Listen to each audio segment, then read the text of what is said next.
last cry to final breath. Oh, Jesus commands my destiny. No power of hell, no scheme of man can ever pluck me from his hands till he returns or calls me home. Here in the power of Christ I stand till he returns or calls me home. Here in the power of Christ I'll stand. Hi, we're going to do a set review of Jaws of Oblivion, and we're going to do one color at a time. So we're going to do purple and then green at another time. We'll be right back.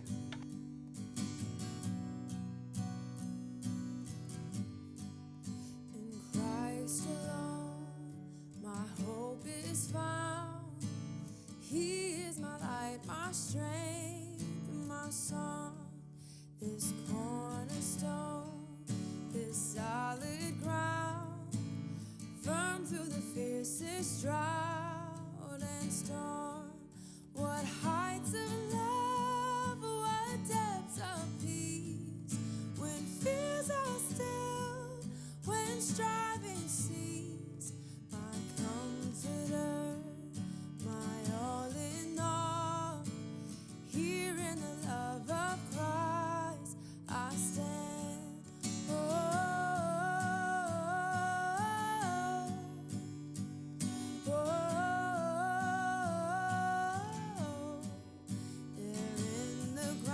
Alright, so welcome back. Our goal is to literally not take 2 to 3 hours reviewing all these cards. In the past, it took us literally 3 hours to review a single color. At the same time, we don't want to diminish the quality, and we want to make sure that every card gets the treatment it deserves.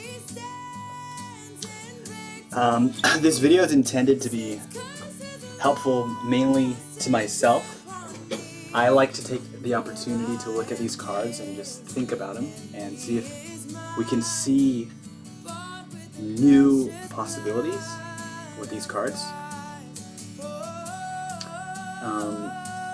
I want to be clear that I will say that some cards, if I think a card is bad, it actually might be good. Zifkin Banelord was a card I believed was bad in Alliance War. That card's like one of my favorite cards. That card's amazing. It's like super tier 1. So at any given time, a card that I might say is bad might actually be good. And I just want to have that disclaimer.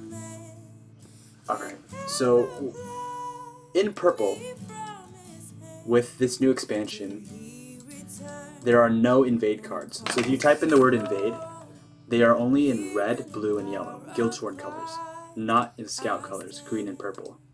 And I'm really, really excited about that because I play Scout colors. I like Ebonheart, I like Telvanni, I like Scout. And I didn't really want to play invade. So being able to say that my 2 favorite colors literally have 0 invade cards was huge. And we got to see a lot of good cards in these 2 colors. In purple, we see a lot of support for a hand buff archetype. So, for example, hand buff card, hand buff card, hand buff card, 3 hand buff cards, hand buff card 4, hand buff card 5, hand buff card 6. So there's 6 hand buff cards in Endurance. Hand buff is probably a tier 1 deck. It's probably a tier 1 deck. And it is largely because of these 6 cards that it is a tier 1 deck. So you're going to see these cards in those hand buff cards, whether they're an Empire hand buff like we have here, veteran hand buff,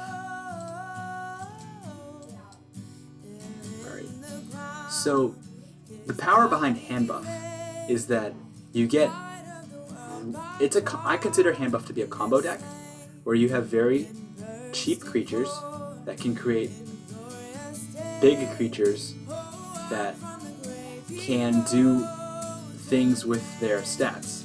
Like Determined Supplier, if it gets buffed up, you're going to gain Magicka. I've seen people buff the Determined Supplier to 7 attack. If this thing dies with 7 attack, you're going to ramp 7 Magicka. So it's not unheard of for Red Ring and Empire to have 20 max Magicka thanks to your Determined Supplier. Faded Wraith is the card that skyrocketed hand buff from basically a meme tier deck to something to be afraid of. Like Faded Wraith is powerful. So Faded Wraith is probably the most powerful card in the entire purple set. This card, if it has 1 attack, you draw 1 card. If it has 2 attack, you draw 2 cards. If it has 10 attack, you draw 10 cards. It's not unheard of to get this thing to have 11 attack. And if this thing gets 11 attack, you're drawing more cards than your hand can even hold because there's a 10 card max size. Combine this with, you have good early game, you've got good synergies, you can ramp, you can draw, you create big threats. The draw allows you to find more answers, more Edicts of Azuras, more tools. Hand buff has a good early game, a good mid game, and a good late game. So I would definitely put Faded Wraith as the #1 card in purple to begin with. So that's the context of what purple is bringing. Now if we look at the non-hand buff cards, let's see, 1, 2, 3, 4, 5, 6, 7, 8, 9. There's 9 cards, so there's 6 hand buff cards, 9 non-hand buff cards. The 9 non-hand buff cards,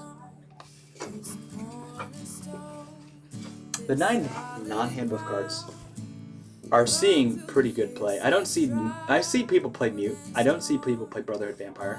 City Guard is a very strong card. I don't think this is a bad card at all. 2-drop, 2/3 for Prophecy Guard.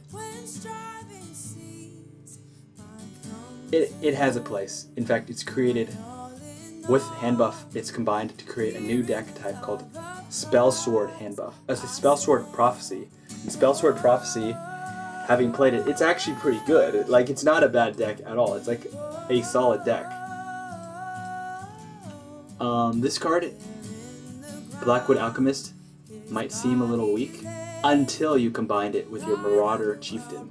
This card says, gain +2/+0 when your max magic increases. Okay, basically every single turn gain +2 attack. You combine that with your good friend Marauder Chieftain, which is here. Marauder Chieftain would get +2/+0 every single time. Every single time this thing gets stronger and stronger.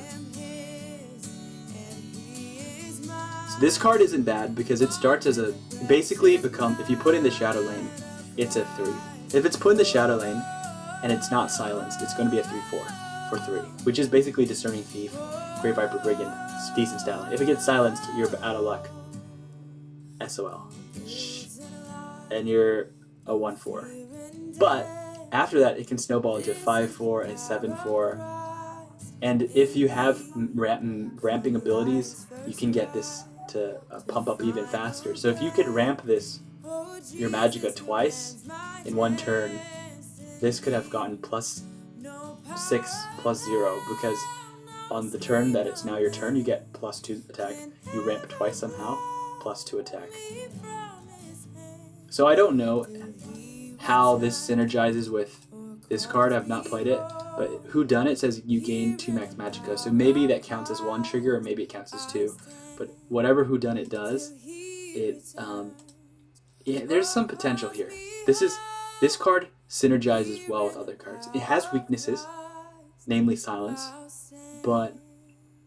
and it technically could be executed. So it is problematic if you were like playing this as an aggressive lane creature against a willpower deck and they just straight executed you. That's a problem.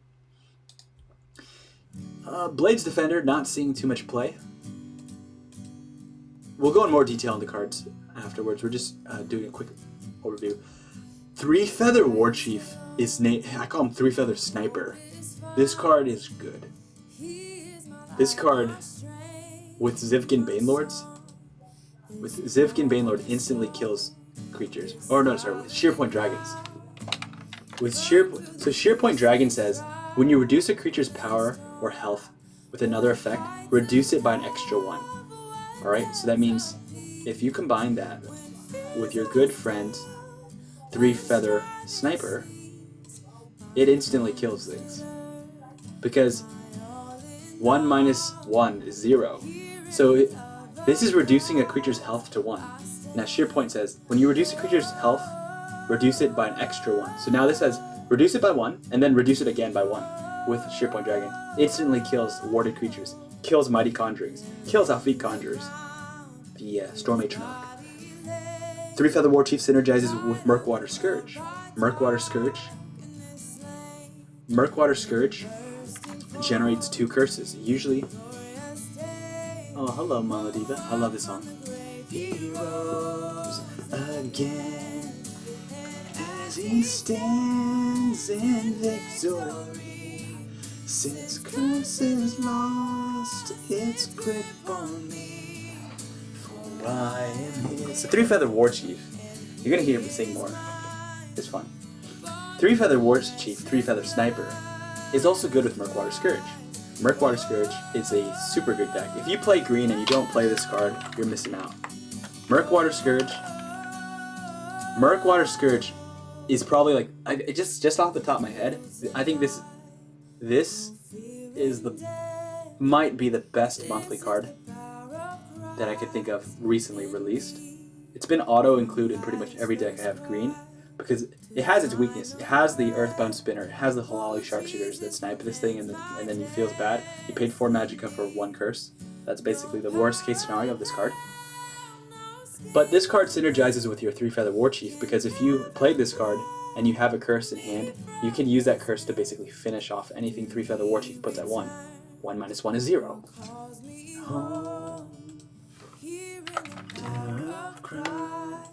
I stand. Return. I could send the cover if this snipe.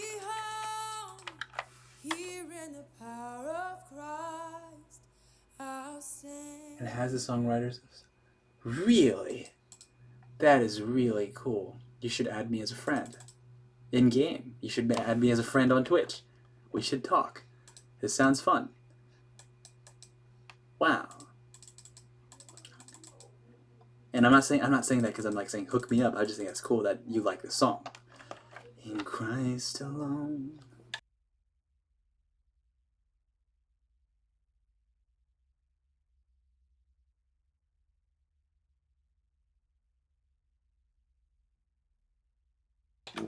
All right, let's put this on. So, what? Three Feather Warchief. Where are we? So we continue on. Onwards. Jaws of Oblivion on purple.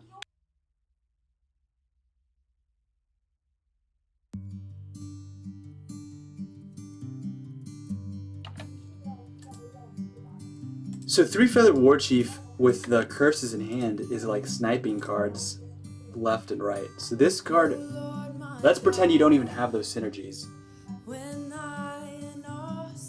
If you, worst case scenario is you have a Thieves Guild recruit in front of a big guy, a Bleak Coast Troll, you set yourself up for the alley-oop, Three Feather Warchief in hand. Let's say they put a Bleak Coast Troll in the Shadow lane, and maybe you have Shadow Shift, and you have a Thieves Guild recruit field lane. Combining your Shadow Shift with Three Feather Warchief, you just killed a Bleak Coast Troll, and you still have a 1/3 body. And there's other situations where Three Feather Warchief is played exclusively. It's like you just play him as a 3, and you did it on, like they have a Young Mammoth, and you just play this on the Young Mammoth. It's not the best, but hey, this card can kill the Young Mammoth. And if they somehow trick the trade, they somehow Wardcrafter trade into you or something like that, it still did the bringing the health down to 1. So if your deck is built around wounding and finishing creatures off, if you actually have finish off in your deck, you can always finish off that creature later. Great thou art. Then sings my soul, my Savior God to me. How great thou art, how great thou art. When Christ shall come with shouts of acclamation. So we're going to give more detailed treatment to Three Feather Warchief. We're just running through this. Mizkar and Lich might be a little bit harder to see why this card has, like, it might be harder to see how to squeeze maximum value.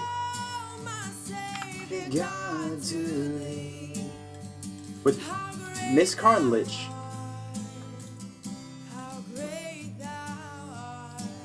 I think this card's playable. It's not completely bad. It's not irredeemable.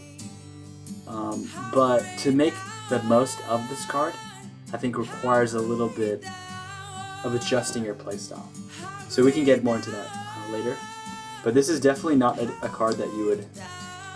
If you don't have this card, you're not missing anything out. And if you have this card, it's not really finding a home at the moment.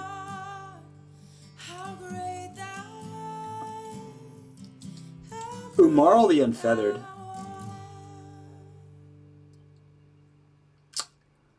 Umarl the Unfeathered, I think I like where his balance is. He's a threat. So he's a threat. Like, he doesn't seem too strong, and he doesn't seem too weak. His 6 Magicka price point kind of slows him down. Gatekeeper is a 6/6 for 5 and a guard, and the fact that he goes into 2 lanes makes him more of an aggressive card. When he dies and comes back, he won't have guard. So, and he's, as a 3 toughness creature as a guard, he's pretty vulnerable, like smaller, like even 2-drops. The 2-drop invade 3/2 can kill this guy. So Umarl the Unfeathered doesn't feel bad, but he doesn't feel too good. So he's kind of at an okay place. So when putting him into a deck, I think I would choose Gatekeeper. Sometimes I barely have room for Gatekeeper in my deck. And if defense is what I want, I would just trust in Gatekeeper more than Umarl. Now, if you're going for aggression, Umarl still might be worse than Gatekeeper, but he has a place, I think, in decks that already put a lot of pressure. So he will probably shine the most in decks that have him as the top end. So if he's like the highest costed creature in the deck, he might be a great way to close the game out. A 6 attack creature that, if it's killed, it comes back, is a problem. Especially if your deck is so aggressive that it's already put down enough threats that your opponent has already shown their inability to deal with what you already have on the board. You already have your sorcerer threats. You have your Windkeep Spell Swords. You have your Daggerfall Mages, your Discerning Thieves. You have your Tribunal, and you have Emperor's Blades. You have like these Phalanx Exemplars, Temple Conjurers, Alfheat Conjurers. This kind of card is one of those cards that fits nicely in an Alfheat Conjurer, where Alfheat Conjurer is the late game. Like, your deck stops at Alfheat Conjurer, maybe Wild Incarnate. That's where Umarl would shine. And when Umarl, like in those situations where the opponent has shown they cannot even kill the 5/3, putting a 6/3 is like icing on the cake, and that 6 damage is going to hurt when it connects. Now, who done it? This is a very good card, I think. It's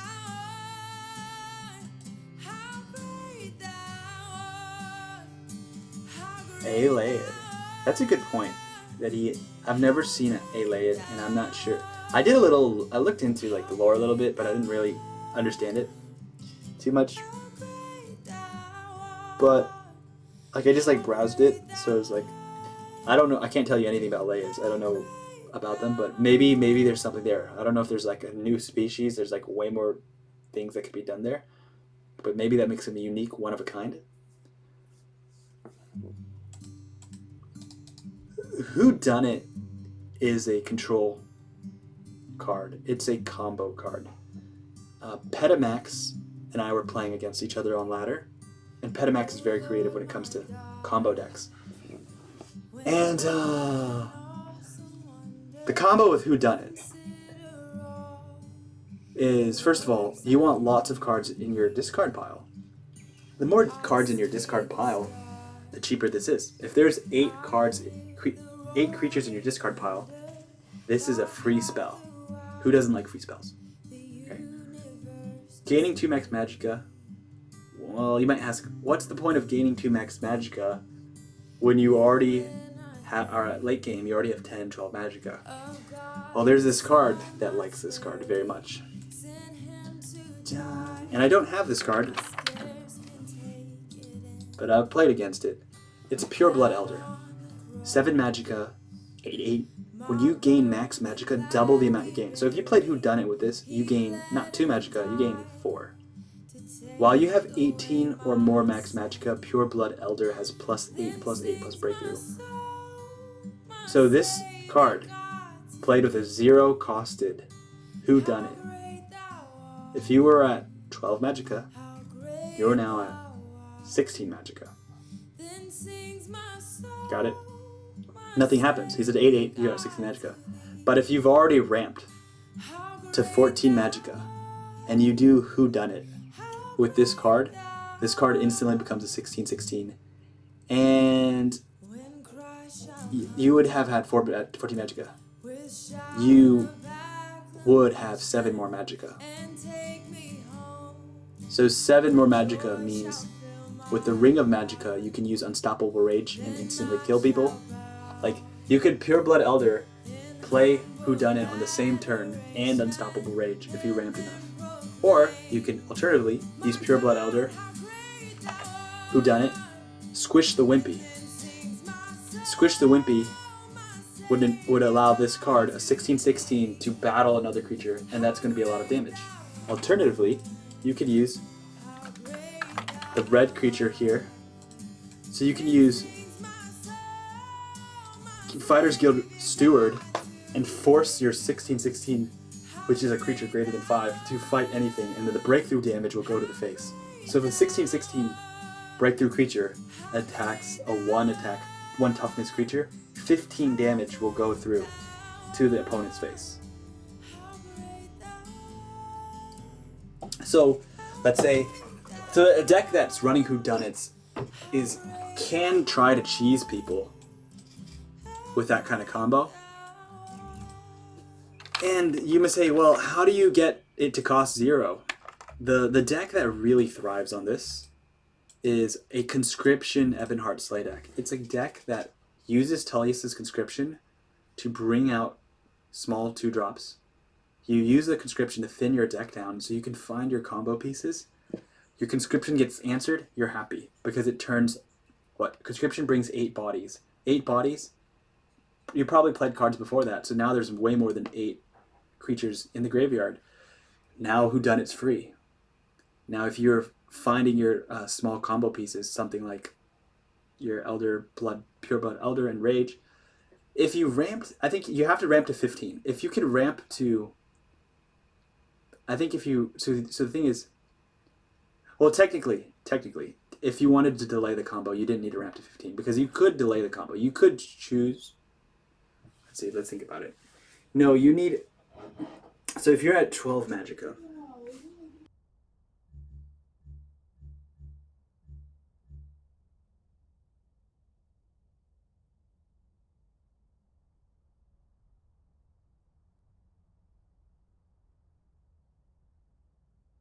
so 12, I'm trying to think about how much magicka do you really need to do this.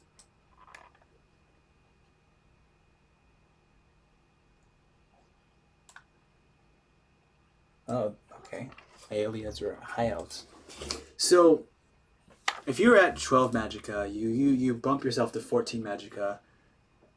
So you want to be bumped, if you really want to, you need to go to 15. You need to go to 15 magicka if you want to kill them with Rage, Whodunit, and Pureblood Elder. So if you ramp to 15, that means you have 7 magicka to play the Pureblood Elder and 8 magicka to play the Rage. And you can cheat that by either using Ring of Magicka or completed contracts.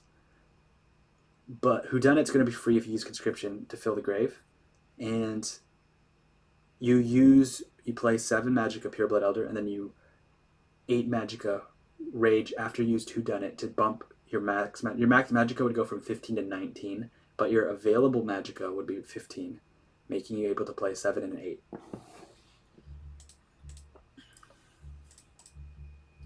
Okay, so we're going to try to go in a little bit more detail. We just went through that really fast to get some clear thoughts. And now, when we look at these cards, we're going to try to talk about them in 3 ways. Worst case scenario, average case scenario, or the middling case, and the best case scenario. Some cards have really bad worst case scenarios, but have really good best case scenarios. So having a framework with which to analyze and basically evaluate these cards, I think requires us to break them up in those three possibilities. What happens in the worst case scenario? What does this card dislike? What's in the average case scenario? What normally happens? And what's the best case scenario? What happens when the stars line up and God gives you the perfect hand, or you get it on curve and it's doing everything you wish it did, right? That's what we're going to make a comparison of. So we'll select our next song and continue. Critics call impulse. It's beautifully.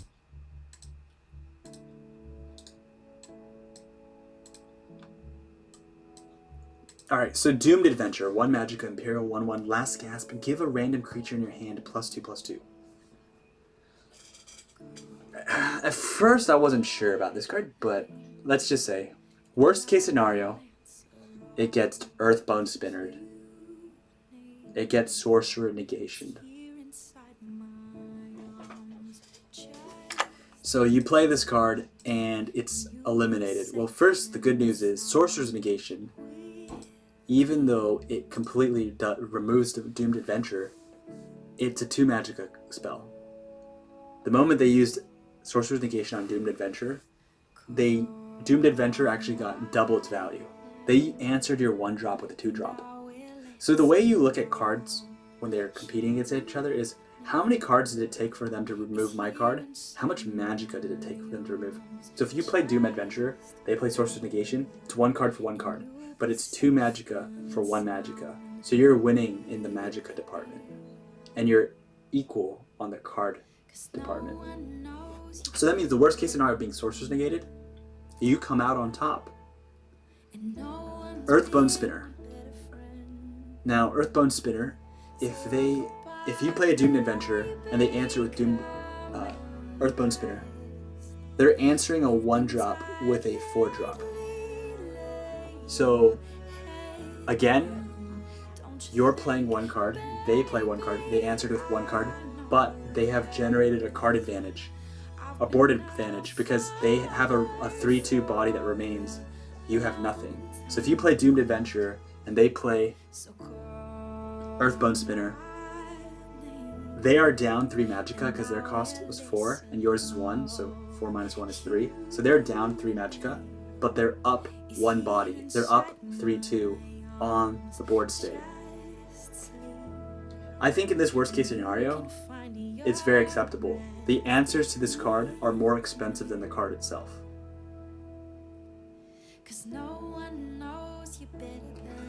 Now, give a random creature in your hand +2/+2 sounds kind of frivolous until you realize it's kind of possible to control that randomness by playing all your creatures such that there's only 1 creature in your hand.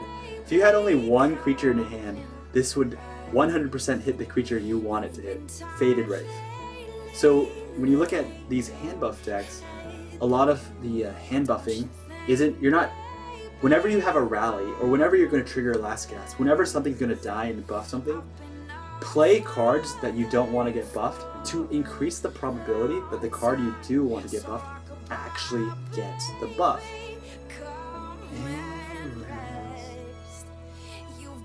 So I think the average case scenario actually is this card just straight up dies and it gives a random creature in your hand +2/+2. The average case scenario is it doesn't hit your Fated Wraith. So it just buffs a random creature and it misses your Fated Wraith. And if it misses your Fated Wraith, what you've essentially played with this 1/1, this 1 Magicka card, is you've actually bought 3 Magicka instead. This is a 1 Magicka 3/3 and 2 bodies delayed. So you had 1/1 in stats, and then you got 2/2 stats on another guy, but it's delayed.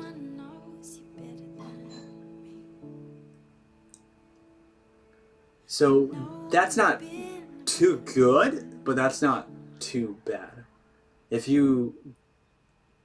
Because there is the blue one. There's a blue card 1 Magicka that could be a 3/3 as an example. That's 3 Magicka, 1 body on the board, ready to go. With the conditional, you need to consume a body, so it cannot be played on curve, and it cannot be played without any. Or it could be, but it wouldn't be a 3/3 if there were no bodies to consume.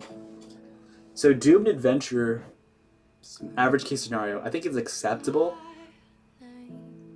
Now, its best case scenario is the buff goes exactly onto the creature you want. The 2 creatures that come to mind, there's 3 creatures that come into mind that you'd want buffed. Fated Wraith is the king. Fated Wraith, if Fated Wraith gets the Doomed Adventure's buff. Huh? Okay. Hey. That is very cool. I'm happy too. All my name, and I will answer. God is the best game designer in the world, and outside the world, because the world is very small. And if you use the world to say Earth, it's very small. That's what I believe, at least. So Fated Wraith is your ideal target for your Doomed Adventure. +2/+2. That means this card goes from I draw you 1 card to I draw you 3 cards. 5 Magicka for a 3/5 draw 3 cards? That's good. Because Fresh Start is 6 Magicka, draw 3 cards. That's 1 Magicka more and you don't even develop a body. This is a 3/5. That's almost a Hive Defender. And it draws you 3 cards. If the Doomed Adventure hits and connects that. So that's the best case scenario. And what's really good is, as far as I'm concerned, the only thing that can possibly stop someone's Fated Wraith is a Hallowed Death Priest. The only way that someone can shenanigan this best case scenario is a Hallowed Death Priest. Other than that, that's like 1 card in the entire game. And there's ways to play around that, such as having other high-costed cards in your hand, but hand buff struggles with that because they usually just have Praetorian Commanders, 6 cost, and other than that, they're constantly like sometimes hand buff decks they empty their hand out and they hold that Fated Wraith. So you could, if you're paying attention, by the way, to their hands, you can actually tell what card's getting buffed. You could actually tell which card's the Fated Wraith, and if you can tell, you could use that to your advantage. So like some cards, like this card, choose what card to buff. Whenever you see them buff their hand, you could actually look and see which card gets. There's a card that will jump out. It goes like, it's like a little pop. So that little pop can give you extra information in terms of what you're dealing with. And you could also tell how long a card has been in your opponent's hand. The further left it is in their hand, the longer it's been in their hand. So if you put the piece of the puzzle together, alright, so if you didn't know, looking at your opponent's hand, the top left is their oldest card, top right is their newest card. If you see them continuously buffing the card on the top left, it's probably a Fated Wraith, as an example. And sometimes, if you see them just buffing random stuff, like let's say Doomed Adventurer, let's say they chose to buff on another card, they just buff a random card, like the newest card they played, they might actually not have Faded Wraith. Now they're just like randomly buffing. And sometimes knowing when they have a Faded Wraith or not can affect your strategy.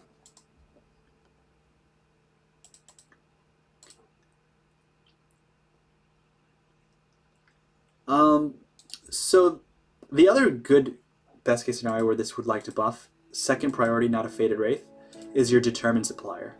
So Determined Supplier, if he dies, you get the Magicka equal to his attack. If it's 1 Magicka, you get 1 attack. You get 3 Magicka, you get 3 attack, you get 3 Magicka if it dies. So getting this +2/+2, you're developing a 3/6 guard.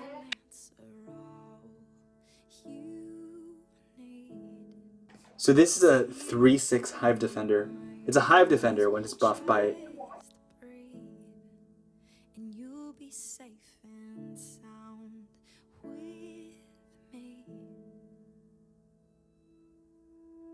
Alright, apparently there's some breakfast for me, even though I ate breakfast. So 3/6, this would become a 3/6 Hive Defender if it's buffed by your Doomed Adventurer, with the upside of if it died, you get +3 Magicka, which is 3 Tree Binders or 3 Hiss Mages. It's kind of a big deal.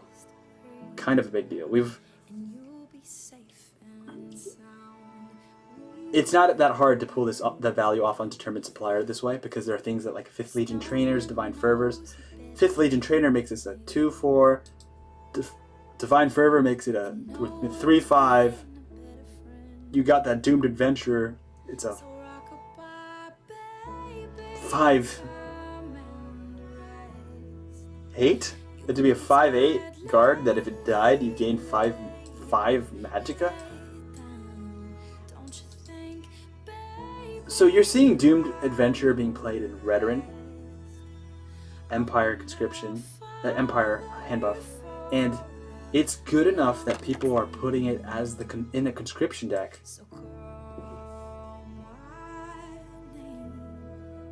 It takes, like, whenever you make a conscription deck, Tullius Conscription likes 2-drops. So if you put a 1-drop in your Tullius Conscription decks, it means it must be super good. It needs to be better than your 2-drop choices. And Doomed Adventurer, because of this best case scenario, and because the worst case scenario is not that bad, and its average case scenario is pretty decent, is able to find a home in these decks. One last thing about this card is, when you play Altar of Despair, you need to play a 1-drop. Like, you need a 1-drop. Because Altar of Despair sacrifices a card, and the first time you use it brings a 1-drop. The second time you use it brings a second 2-drop. In decks that do not run Ungolem, green decks, such as Redoran, Doomed Adventurer seems to be the best 1-drop for an Altar of Despair deck, in my mind, because it has Last Gasp, and for what it does, it looks better than the other purple 1-drops, such as Karthspire, Orc. Alright. Mute. Silence 2 creatures. Falling for a long time. So, Mute is a 1-drop silence 2 creatures. I've seen this card see a lot more play than I expected. Silencing creatures. Silencing creatures is a good thing. Like, it's a very good effect. If you are running Blood Magic Lords, for example, and you want to kill things in the Shadow Lane, silence takes creatures out of cover. So just taking things out of cover is probably one easy use case, because sometimes decks don't really have things to silence. Maybe they don't have any effects that you're trying to silence, but taking creatures out of cover is it can be game winning. So when we look at cards, sometimes we think this card's good, this card's bad. It's not just about the potential of a card being good or bad. It's how much value can you squeeze out of this of a card? So if you have Doomed Adventure, how much value are you getting out of your Doomed Adventure? How much value are you getting out of your mutes? And for example, there are board states where mute would be the game-winning play, and there are board states where mute, like there are times where you could use mute, but if you waited a little bit longer, you could get even more value from mute. So I think a card like mute is about timing, understanding your deck, understanding your opponent's deck. Should you silence the first thing you can silence? Like your opponent plays Daggerfall Mage, do you silence it immediately or do you wait? They put a Daggerfall Mage in the shadow lane. Should you develop a threat there and just bait them into thinking that ward's going to be there? Maybe you can trick them. This card's ability is unusual. Silencing 2 cards at such a low magicka cost.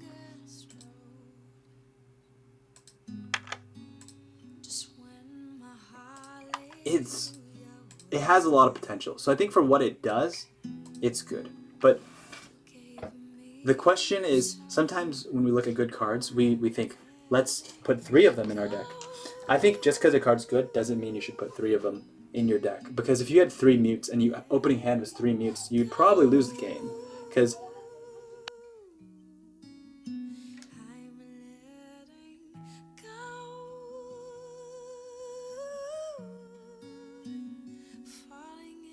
so mute is a card that in its worst case scenario, it does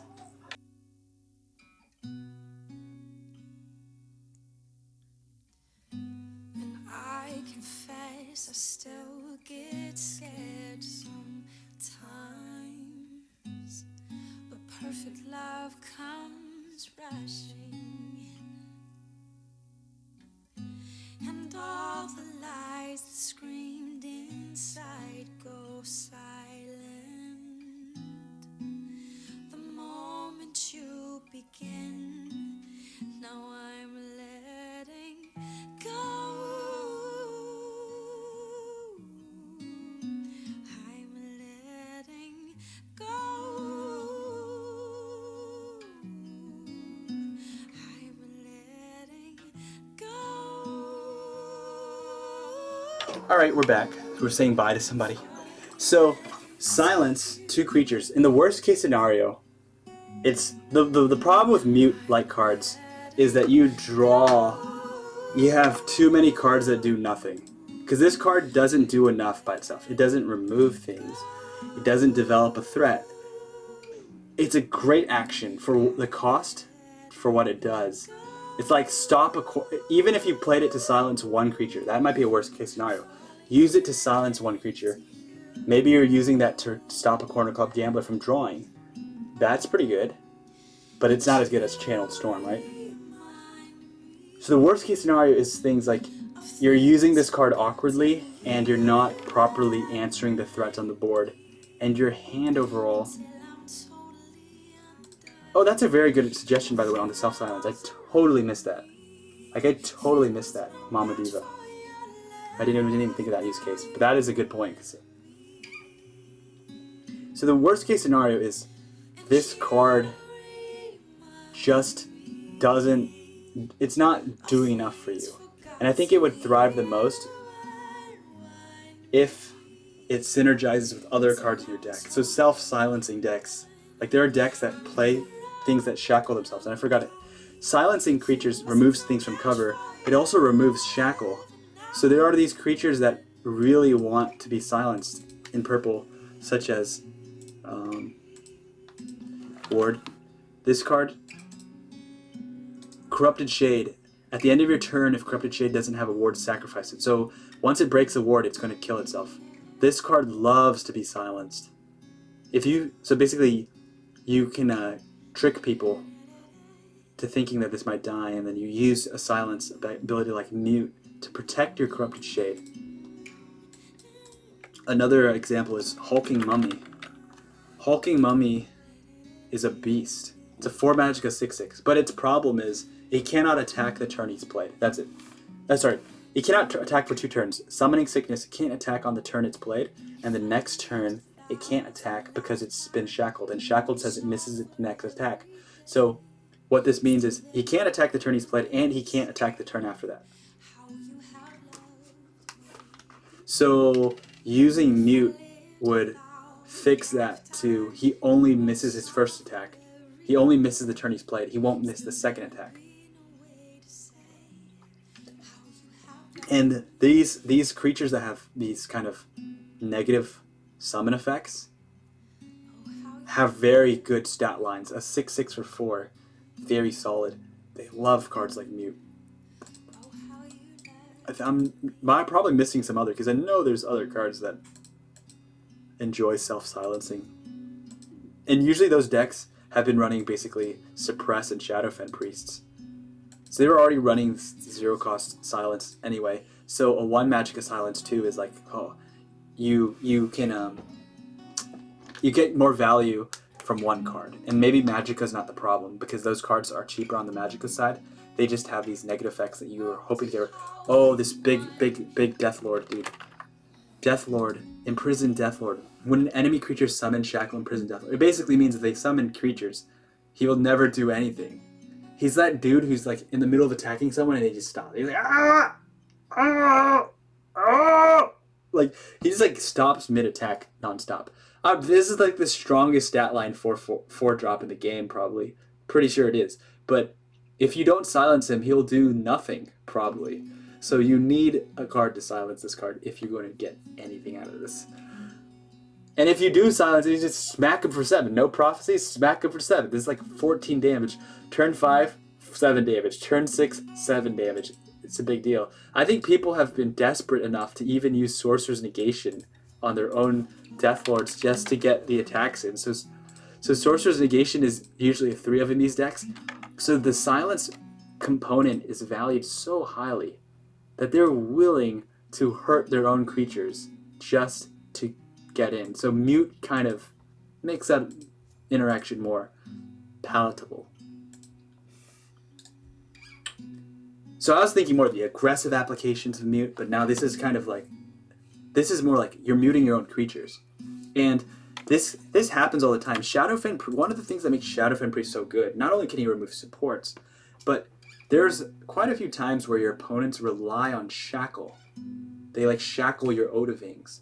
They shackle what they try to stop your lethal by using Shackle, basically. Silence can remove guard. It could remove Shackle. So imagine if they put a guard in front of Odaving and they shackled Odaving. Mute would be able to remove both the guard and the shackle with 1 Magicka. And that would enable Odaving to get the 10 damage in, which may be lethal. So the cards like Mute need to be used with caution, and I think cards like them should actually be 1-ofs. These cards should be 1-ofs. There are some decks like that. The self-muting deck, maybe that's 2-of. Self-silencing, maybe it's 2-of, maybe it's a 3-of. But in other decks that don't need that, but just want some kind of like, they do want some source of silence to do something like that, I think as a 1-of, it's better. And the reason of this is, this comes back to the logic of, when do you put 3 cards, 3 of a kind in your deck, 2 of a kind, or 1 of a kind? The way I look at it is, you put 3 of a kind in your deck if you want to see 1 in your opening hand, and you want to see 2 in the game. Like, if you put 3 Daggerfall Mages in your deck, you're saying, I'm okay with 1 being an opening hand, and I'm hoping to see at least 2 in the game. If you think that's too much, then you should not be putting 3. Like, if you see 2 mutes in a game, is that what you want? If not, don't put 3.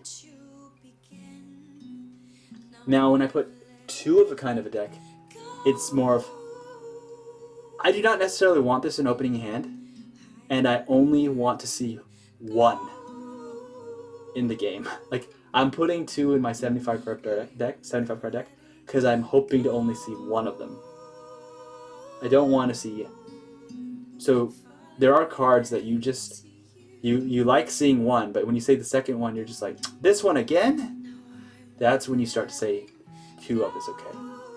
Now, the why do you put 1-ofs? So 1-ofs are not supposed to be. These are cards you don't mind seeing. These are cards that you do not care, you don't really want to see them in opening hand, and you don't really care if you see them in the game at all. So when you put a 1 of in the deck, you're basically saying, I don't really care if I ever see this in my match. The power of 1 of is that if you do see it in your match, it will have the highest probability of being maximum impact. So pretend if you had 2 mutes in hand and the first one couldn't do anything, then the second one you draw won't do anything either. Like, you just drew 1 mute and now you have a second mute, and it's like the first one wasn't helping, so why would the second one help?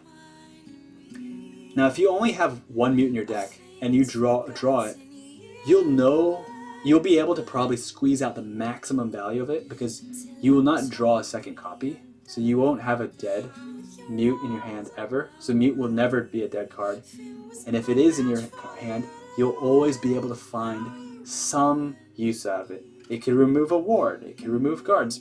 Silence removes keywords. If they have a lethal creature, you use mute, it removes the lethal. So you know that old Velothi assassin, you wanted to answer it? Instead of executing it, you can just take out its rally, take out its lethal. Oh, they jacked up 2 hand buff creatures to like 10/10. Mute turns both of them into a smaller creature. It removes their stats, probably enabling a favorable trade. So mute's versatility means as a 1 of, it's not game winning by itself, so you don't really care if you see it. But if it's a 1 of, if you see it, it will for sure be able to get some kind of value, guaranteed. Now the advantage of 1 drops is they really shine, I think, when your opponent is being aggressive. 0 drops and 1 drops as a class. Like, let's say a person puts Curse in their deck, a 0-drop card. That card, you'd rather it be a Murkwater Scourge if you're against control. They don't attack you, and you're just hoping to draw higher quality cards. Sure. But if you're in that game where they have 2 Mournhold Traders and Corner Club Gamblers played, you already have so many cards in your hand. You probably have like 6, 7, 8, maybe even 10 cards in your hand. The more 0-cost cards, the more 1-cost cards you have, the more helpful, like the more likely you'll be able to make even more plays in the aggro matchup. So if you're wondering why people in tournaments put 3 Nord Firebrands in their tournament decks, I think it's much more common to do that in a tournament deck than it is to actually do it in a non-tournament deck. The reason is, in tournaments, deck lists are open, people can see what cards in your opponent's deck. And in the aggro matchup, you wish you had as many Nord Firebrands as possible, because both people are hitting each other in the face. Both people get 10 cards. So if one guy gets... So let's imagine both people have equal cards. They both have 10 cards. They both broke 3 runes or something like that. And they both have 2 Rift Veins each. One guy has 3 Nord Firebrands in hand and the other guy doesn't. The guy with 3 Nord Firebrands is probably going to win simply because those 3 Nord Firebrands are going to be enough to edge him out. Mute kind of fits in that same category as the 0/1 costs that are trying to just tip you over the edge. So worst case scenario, I think it only silences one creature. But if it's a Corner Club Gambler, is that enough value? I think it is. I think if you silence a Corner Club Gambler, that's better than doing nothing. But another worst case scenario is you draw too many of these cards. You put 3 of this in your deck and you drew 2 in opening hand. You're at a huge disadvantage. This is the worst case scenario of this card, and it needs to be mitigated at the deck building phase.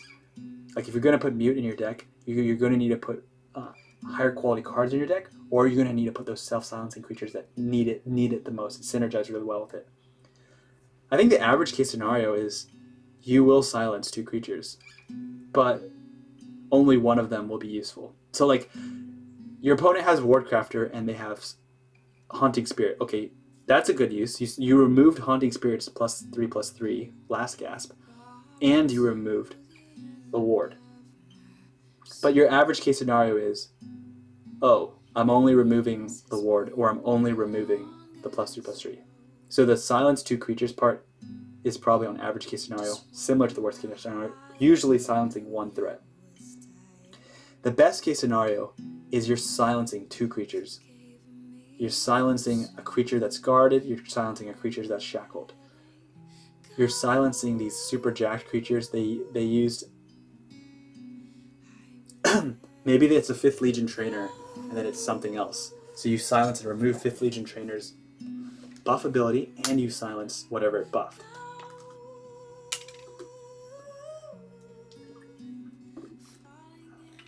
I think for what one Magicka gets you, the best case scenarios of silence, it's not crazy. It's not killing anything.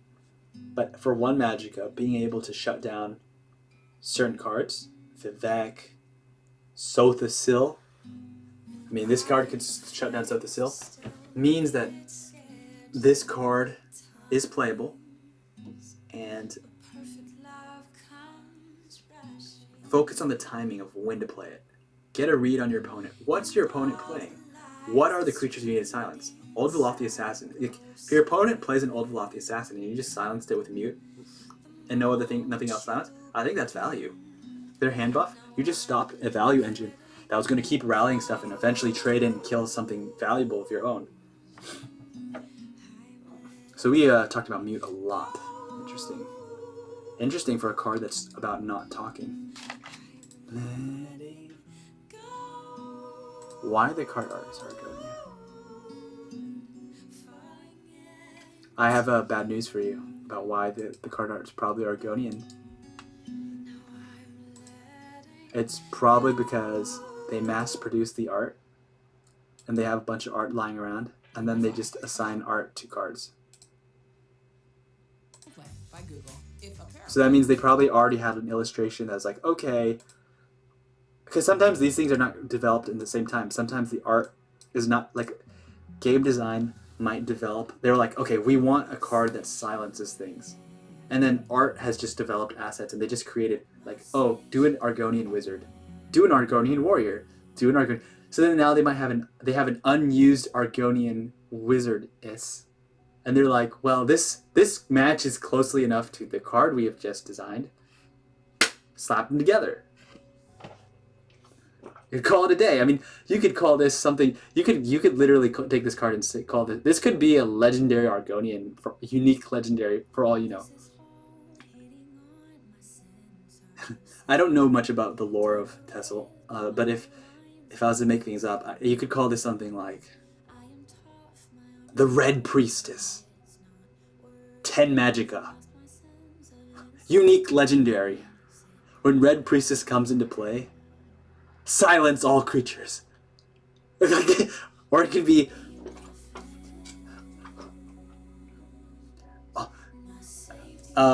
heal all allied creatures by 2, or all of enemy creatures -2/-2. The card art is flexible enough to literally be anything like that.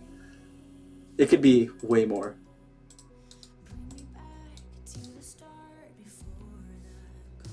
Brotherhood Vampire. He's a Breton plus a vampire. 2 Magicka, 1/2, summon +1/+1 for each creature that died this turn. I think we're on track for like a 3-hour set review, which is not our goal. So, I've not seen this card played. It's a 2-drop, so it could be in Conscription.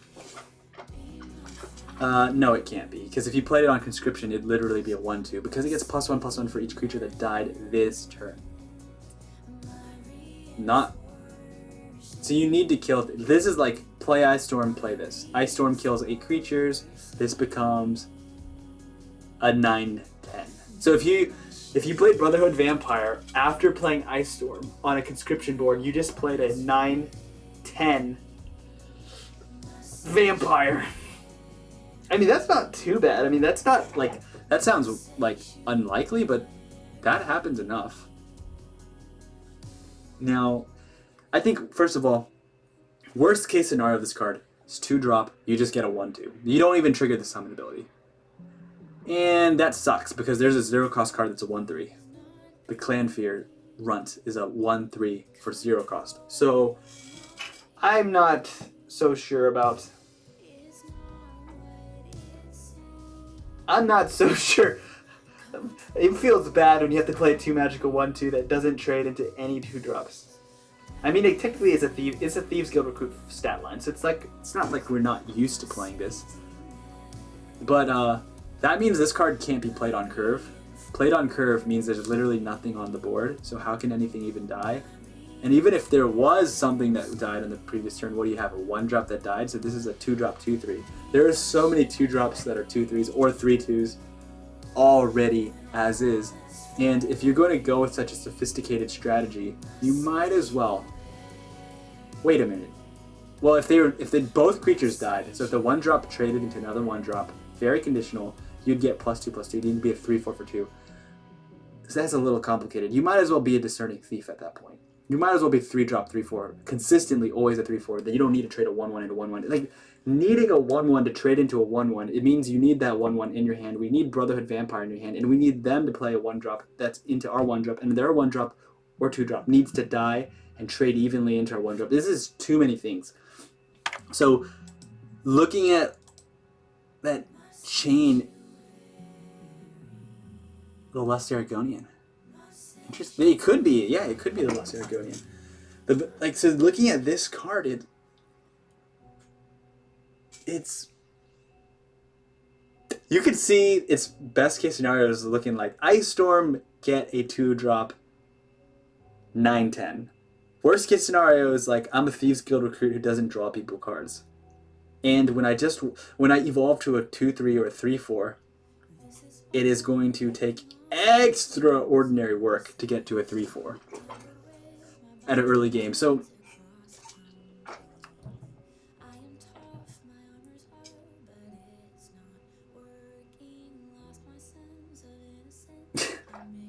this card definitely has the really bad to like super big, like it's like a 1/2 to 9/10.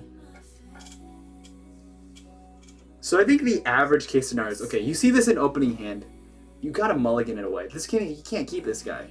You need to play this when you have more Magicka, when there's actually things happening. Then it could be something pretty solid. How many trades do we need? What stat line do we want? For a 2-drop to be a 3/4 means 2 people die. If 2 creatures die and this is played, and it's a 3/4, solid. If 3 creatures die, +3, it's a 4/5. So if 3 creatures die, Brotherhood Vampire, we're relying on board clears, or we're relying on we need bodies to trade in. Lethal creatures help, but it's a little funky. It's a little funky because are you does this deck want to be a super control deck? What kind of deck does this deck want to be? Why do you need these stat lines in the first place when there are so many reliable? There's like Old Lofty Assassin is a reliable 2-drop. So what do we cut to make space for this Brotherhood Vampire?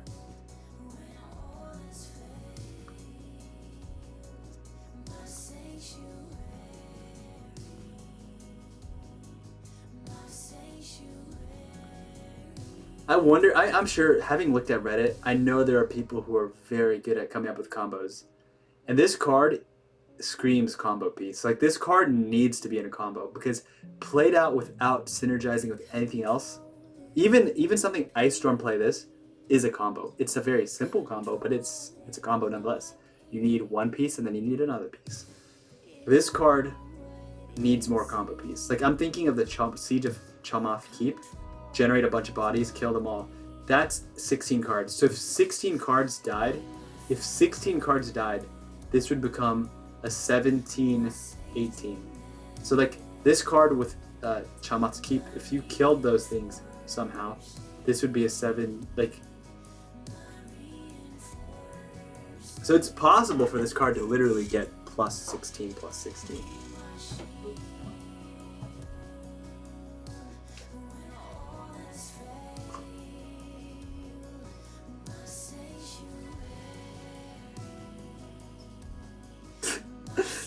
This card also screams challenge. Like, this card is for those who are challenging themselves to win with style. Like, this card does not...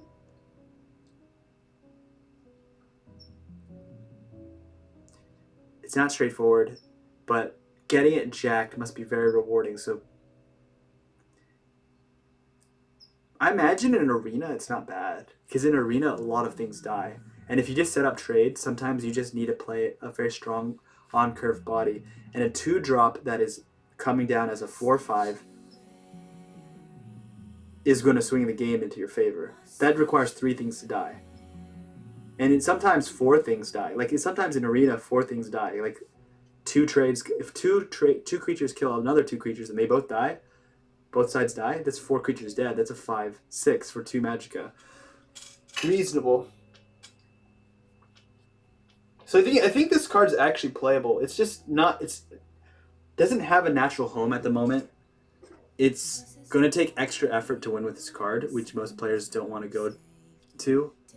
But when it comes off, I'm sure you're thinking, "Wow, amazing."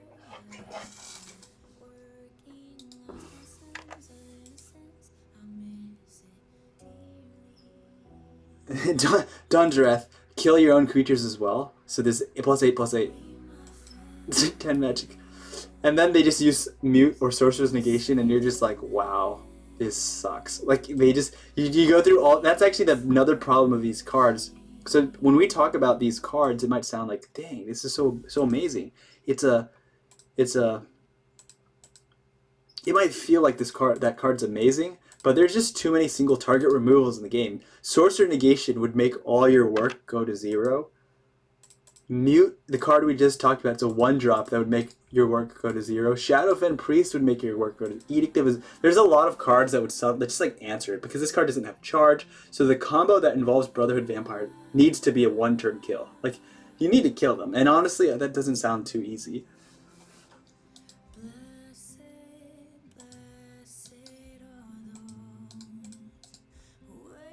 So from a combo piece standpoint, you're trying to do like a 1-turn kill with this. From a mid-range standpoint, you're probably just putting 2 of, because you can't play it on curve.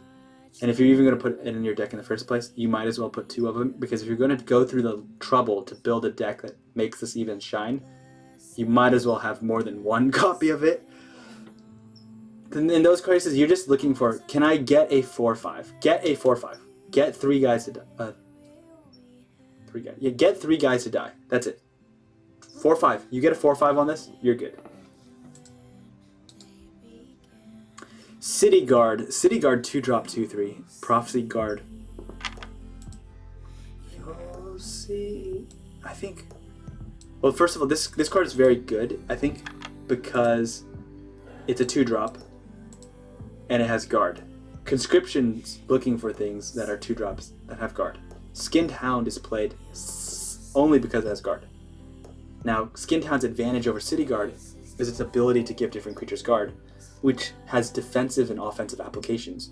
You can use Skinned Hound to give your own creature guard to prevent lethal, but you could also give an opponent's creature and cover guard, similar to Mute, to make it impossible for them to stay hidden so you can attack them. So giving Skinned Hound can be used to reveal and sort of ambush creatures that your opponent thought were safe. City Guard trades that away for Prophecy, and Prophecies are game winning, but like they're game winning because like sometimes if you just hit 1 Prophecy, that's enough to swing it to the favor. So Prophecies really shine when you have a high density of Prophecies. So Prophecy Battle Mage wouldn't be as good of a deck if there just weren't so many Prophecies in the deck. Like if there are only 10 Prophecies in the deck, it makes all the Prophecies worse. But if there's 20, 30, 40, 45 Prophecies in a deck. Yes, Kavat's Shoulder with Prophecy. It becomes something you could rely on. So we had a deck, we deleted it, but I think we have our friend's deck still here. It has 30 Prophecies. I had 30 Prophecies of Spellsword. Spellsword now has enough Prophecies where they could actually play a Prophecy-based strategy. I don't know about this. He has 9. My version had 30 Prophecies. So basically it's possible to play a 30-card Prophecy deck in Spellsword. And the advantage of playing a 30-card Prophecy deck in Spellsword is that Praetorian Commanders and Faded Wraiths give you late game, give you card draw. So by playing City Guard with greedier cards like Black Soul Gem, Praetorian Commanders, and stacking your deck with 30 prophecies, you don't care. Like you're ready for any aggro deck. Your aggro deck's like, okay, the aggro deck's coming is like attacking you, and you're like, bring it. I literally have 30 prophecies in my deck. They just like any rune they break, they're hitting prophecies, right? So the prophecies can stop aggro decks, but by using Praetorian Commanders and Faded Wraiths, they address the two weaknesses of prophecy decks. Prophecy decks that have too many prophecies don't have very high stated creatures. They're not very powerful. They're not strong. And also they're not, you kind of run out of gas in the late game. Like if you're against a control deck and you're a prophecy deck, you kind of feel bad because you know that your late game involved, they can completely mitigate all your prophecies by never breaking any runes. And your late game is like, okay, what is my late game? They have Odivings, they have Tully's Conscription, they have Journey to Stalingrad. Praetorian Commanders with Necromancers can change that, because Praetorian Commanders can buff your Necromancers to 4/4s, and then your Necromancers can bring back the Praetorian Commanders using Fervors, bring back more Necromancers, and you buff your Faded Wraiths so that your Faded Wraiths can draw you like 5 cards. So then even though you have a bunch of 2-drops like City Guard, you can drop them all down, and then you can refill your hand with Faded Wraiths, and then you can contest late game decks with these kind of prophecy spellsword decks. So I think this card shines best in that kind of deck. It has a guard, stat line's fine, and it's more support for that archetype. In terms of its worst case scenario, I think the worst case scenario is you just play it from hand. And this is the worst case scenario is a 2/3 guard played from hand. No big deal. It's like you get what you paid for is the worst case scenario. Sometimes the worst case scenario is the same thing as the average case scenario. Average case scenario is literally 2-drop 2/3 played from hand. While the best case scenario is it's a prophecy. You just get it from a prophecy. You get it for free. So City Guard, there's not too much variance between its worst case and best case scenarios. Or worst case and average case scenario. But its best case scenario can be very helpful. It can be very helpful in terms of turning the tide of battle, like any other prophecy.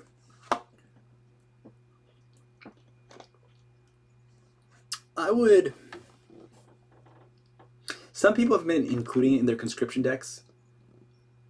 All good, all good. Have a good day. Guildsworn also has a high density prophecy count. I would rather put Skinhound in my conscription decks, because Skinhound has that flexibility and more or less does the same. And I myself do not like high prophecy count decks unless the prophecy count is above 20%. Like when the prophecy count is above 20%, you can start to rely on it as a strategy. If it's less than that, it just feels like it's not consistent enough to be relied on. And for that reason, I would just prefer to have stronger cards that don't have prophecy. That's my preference.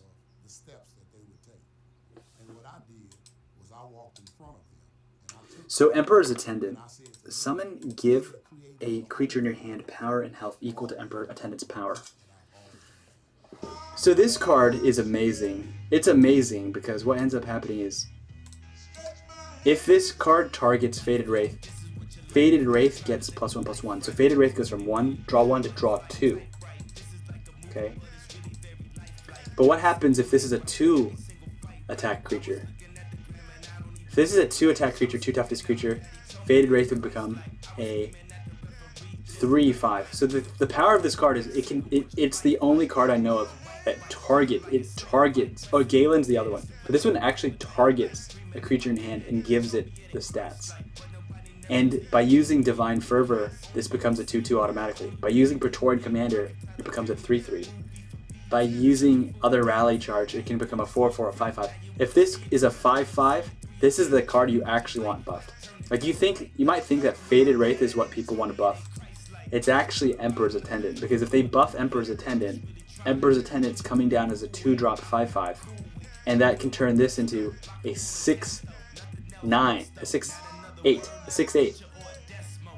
So instead of buffing your Faded Wraith, the hope is that you're buffing the Emperor's Attendant to then buff the Faded Wraith. Therefore, you can develop threat, and you're getting more stats overall. So Divine Fervor, when it buffs it to 2/2, that's one way. 5th Legion Trainer is another way. So 5th Legion Trainer is already on the board. This becomes a 2/1, right? So its attack 2/1 can then go carry over to the Faded Wraith. The other option is to do it on the Determined Supplier. So if they use Emperor's Attendant, it's possible for Emperor's Attendant to be on a 5th Legion Trainer. So now it's a 2/1, or Fervor, now it's a 3/1, and give those 3/1 stats to the Determined Supplier, now it's a 4/4. Now, if you see that play being made, you might be able to make a read that they don't have Faded Wraith. So whenever people are buffing Determined Suppliers, they probably don't have Faded Wraith because Determined Supplier is less of a priority than Faded Wraith. So we can use that information to our advantage to say, okay, gauge the quality of our opponent's hand and see whether we can push or we have to defend. So in the worst case scenario, this card's played as a 1/1, and it just buffs something by 1. And I think that's not very good. It's not too good. You hopefully want to bring this at least to 2/2. You want it to rally it as a 2/2 and get that other 2, because +2 is draw 2 more cards. It's gain 2 more matchup. It's like literally double 1. So I would rather hold this card in hand than actually play it. I would rather dodge the worst case scenario. I'd rather not play a 1/1 version of this unless I really had to. I'm just dying, you know? Emperor's Attendant does have that problem. This worst case scenario is a little bit awkward because +1/+1 is not that meaningful, and his actual ability to fight isn't very strong. So he's not going to be saving you very much damage, and he's not going to be killing very many things as a 1/1. So as a combo piece, he's going to need a little bit of help to get there. Now his average case scenario, I think, is really he's a 2/2. He's a 2/2. He's a 3/3. That's average. And if he's a 2/2 or 3/3, Faded Wraith is giving you 2 more cards, giving you 3 more cards. That's crazy good. But what if the average case scenario is +2, he's a 2/2 or a 3/3, and you're buffing something that's not Faded Wraith and it's not Determined Supplier? It happens. Sometimes it's necessary to buff your charging creature, your Veteran Forerunner, and that's pretty good. So your Veteran Forerunner goes from a 1/1 to suddenly either a 3/3 or a 4/4. +3/+3 is a 4/4 draining charge ward creature. That's pretty game winning against aggro decks. So you do have other options, and knowing what your opponent's options are when you're playing against hand buff and then seeing what they actually buff will tell you a lot about what cards they actually have in their hand. Because if they didn't do it on the red, like you could imagine, like if you see a situation where they use a 3/3 Emperor's Attendant and they used it on like an Old Velocity Assassin, you know they don't have a Veteran Forerunner because Veteran Forerunner is 2 Magicka, and I'm assuming that you have something to kill, because if they had a Veteran Forerunner, it could just charge straight in and kill the Young Mammoth, for example. If you could tell they didn't have that play available to them if they didn't do it.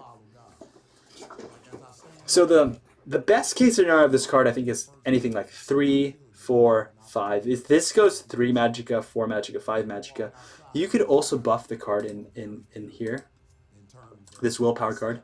I'm sure many people lost to this card. Zivkin Channeler. Wow! How many people have lost to this card? You gain health equal to Zivkin Channeler's power plus. So if you +3/+3, your opponent, a Zivkin Channeler that's a 5/5, gains them 10 life. 5 life for the attack, 5 life for the health. I've lost plenty of games versus this card. So it's good to see that hand buff has different options for Emperor's Attendant to synergize with. You can choose card draw, you can choose heal, you can choose draining charge creatures, you can choose ramp. This flexibility makes Emperor's Attendant's best case scenario really shine. So I think the average and best case scenario are very good, whereas the worst case scenario of Emperor's Attendant is very bad.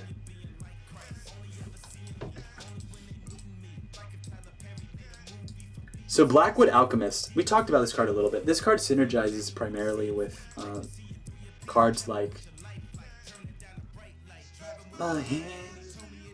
with this card, Marauder Chieftain. Give a creature +1/+0. Whenever a friendly creature gains power, Marauder Chieftain also gains that much power.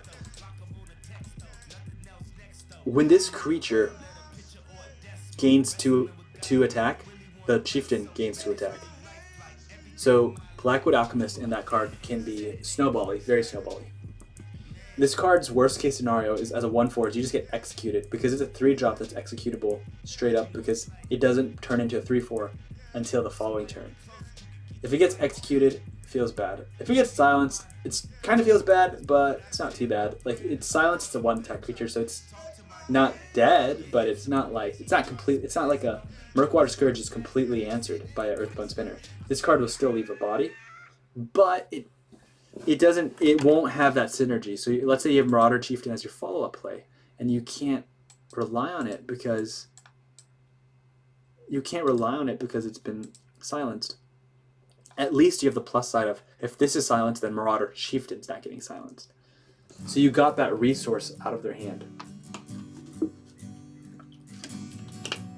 I think the average case scenario of this card is it's going to get +2/+0, and it's going to be a 3/4. So a 3-drop for a 3/4 is fine. It's completely fine. It's a little bit worse than average now because 3 Magicka for 3/4 is becoming the normal, and they usually come attached with some kind of ability. So for Blackwood Alchemist to just be a 3/4, you need to understand that's a little bit worse than average. Now the best case scenario is you get this thing somehow survives 2 turns, so it's now a 5/4 for a 3-drop, with the ability to maybe become a 7/4, a 9/4. So to be a 9/4, this just needs to survive 4 turns. Just survive 4 turns, or you ramp. If you have a way to ramp artificially, you could also like get that attack buff.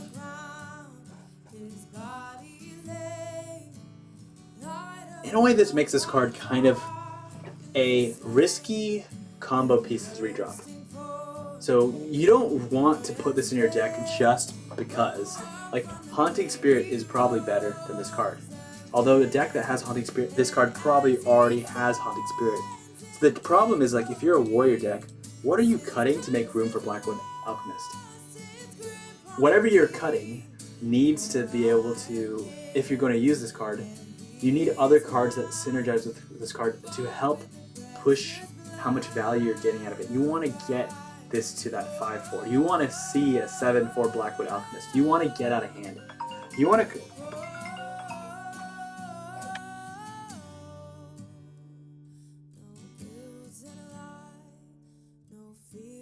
So you don't want to be...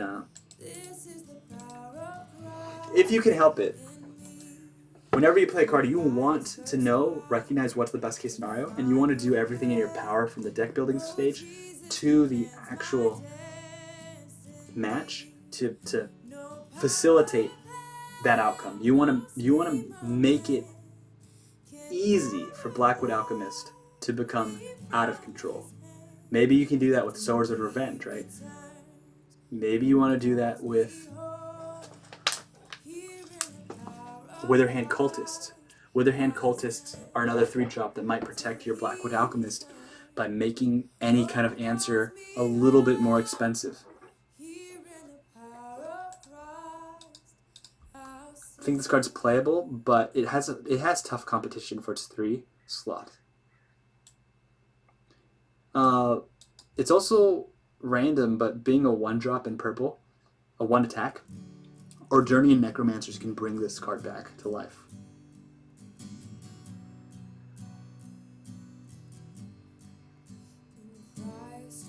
So maybe Ebonheart Slay could run this in some kind of hyper ramp deck that suddenly, okay, if you ramped, it's kind of strange. You usually don't ramp that much in a single turn, so you usually ramp just like 2 Magicka in a turn, but hey, with Ulfric's Uprising, it's possible to ramp 5 Magicka in a single turn. And if you ramp the 5 Magicka, this suddenly becomes a 11 attack creature. Now, I wouldn't exactly recommend that because there's probably better things to Uprising, but there is that possibility. 3 Magicka, 3/3 Blades Defender, Breton. Summon and give a creature in the other lane +0/+2. Basically a 3-drop 3/5. With the caveat that you need another body. We're going to probably need a little snack break because I need to eat that breakfast that someone prepared for me. Oh, I do like For King and Country very much. I really like, oh, oh, God, forgive us. A slave to our uncertainty, help us with our unbelief. Our voice is a little sore, but we love this Your song. old laptop. So one switch. One boots up. I think we're gonna get a little snack break, and then we'll continue our little. We're taking so long to go through cards because we just love looking at the different possibilities. Words float off into the night. Couldn't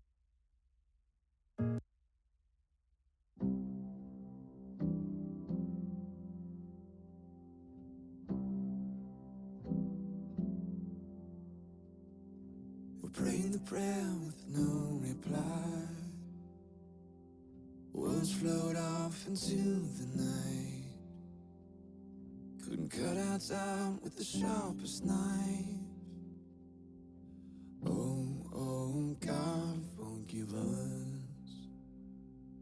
Silence isn't comfortable. We won't drive through peace and instant hope. A shallow faith that has left us broke. Oh, oh, God, forgive us. Oh, oh, God, forgive us. A slave to our uncertainty, help us with our unbelief. Oh, oh, God, forgive us. Young and old, black and white, or rich and poor, there's no divide. You're the mighty, you're the powerless, singing, oh, oh, God, forgive us. Oh, oh, God, forgive us. A slave to our uncertainty, help us with our unbelief. Oh, oh, God, forgive us. Forgive us. Yes, we have ignored you. So busy doing your work that we forgot that this was for you. Arms wide to our homeless savior, but arms crossed to our homeless neighbor. On bended knee, unite us all, set us free. With our white flag sailing in the night, eyes pointed to the sky, hands up and open wide, open wide. With our white flag sailing in the night, eyes pointed to the sky, hands up and open wide, open wide.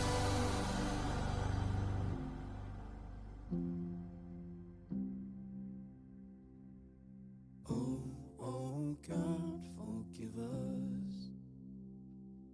A slave to our uncertainty, help us with our unbelief. Oh, oh, God, forgive us.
Okay, I'm back.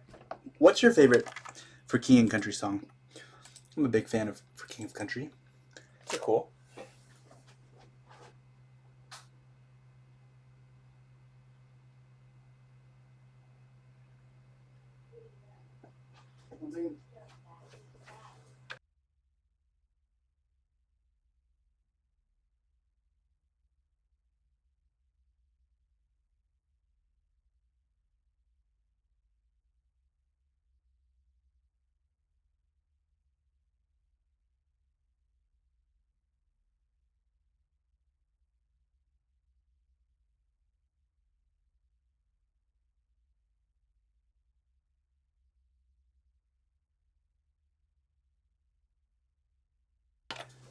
We are back. We are back. Sorry, we had to step out. God only knows. Indiana. God only knows what you've been through. God only knows what they say about you. God only knows what's killing you.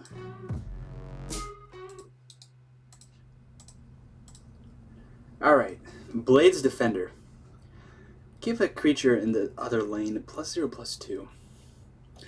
So she's like a samurai slash a Roman soldier. Like samurai pads, Roman soldier, legionnaire outfit with a sumo wrestler bun.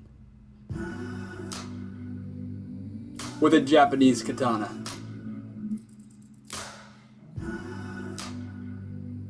In look like a monastery. Like the little chandelier and a fireplace. Dreaming, nobody sees you. Nobody would believe you. So, this card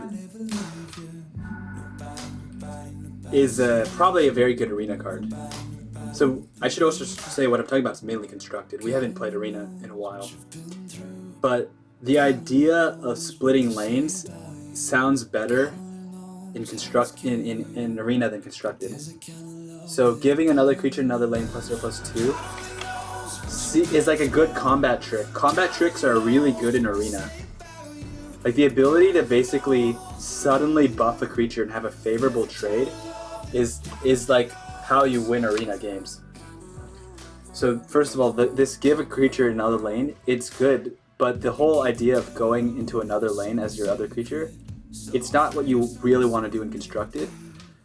In constructed, you usually want to control a single lane, and by controlling a single lane, let your creatures fight together as one. So like, there's something about Blade's Defender, and you kind of see this too, because I saw this when I was playing Arena in the was it the Alliance War meta?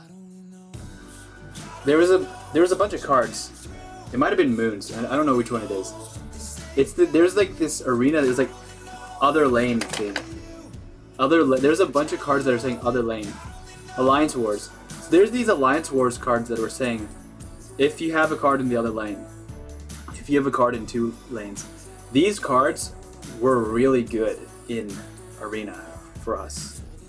Leave for the ashamed, the misunderstood, and the ones to blame. What if we could start over? We could start over. We could start over. Lonely for the ashamed. So, giving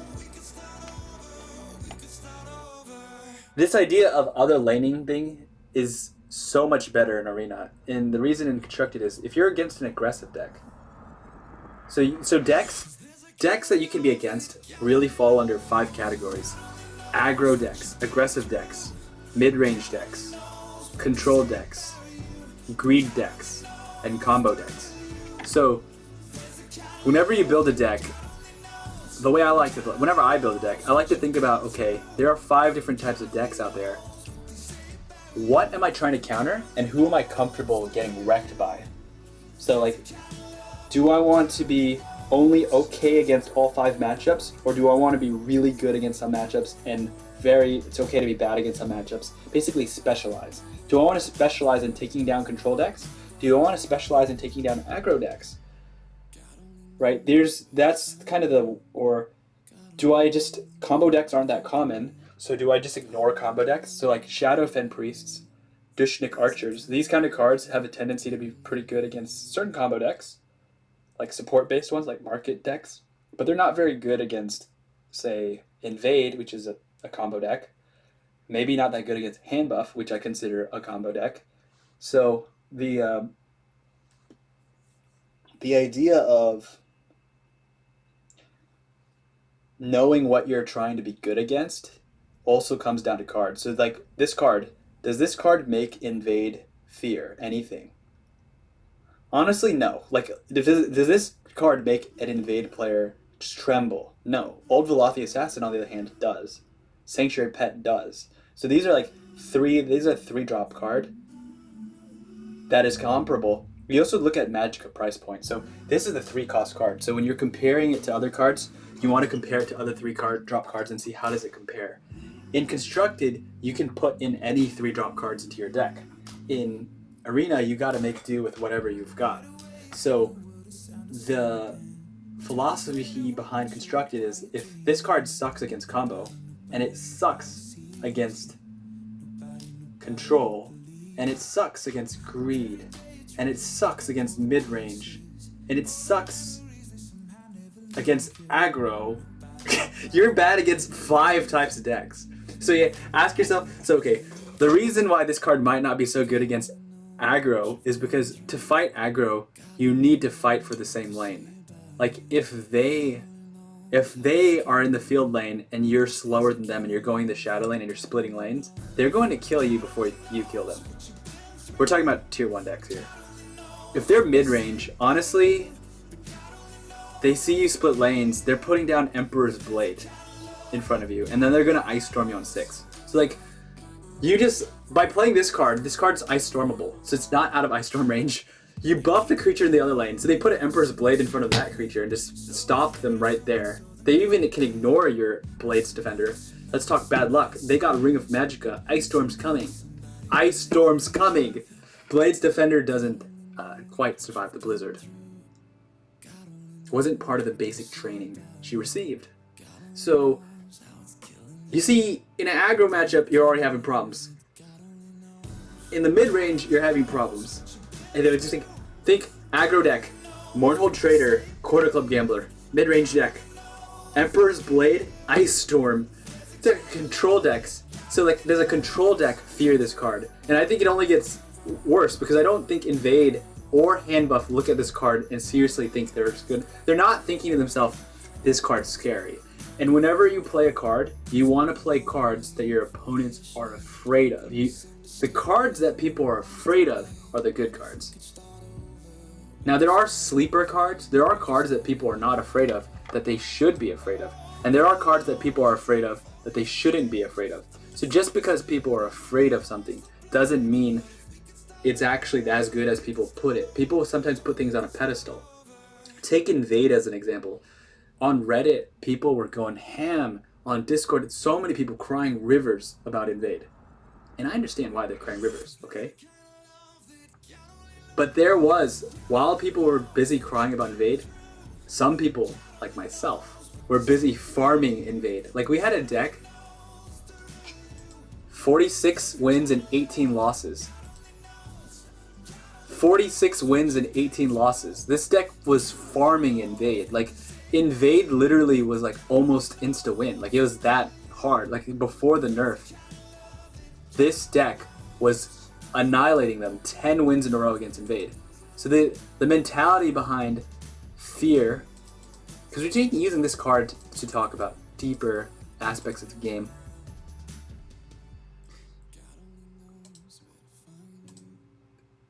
This card doesn't make any of those serious decks afraid of anything.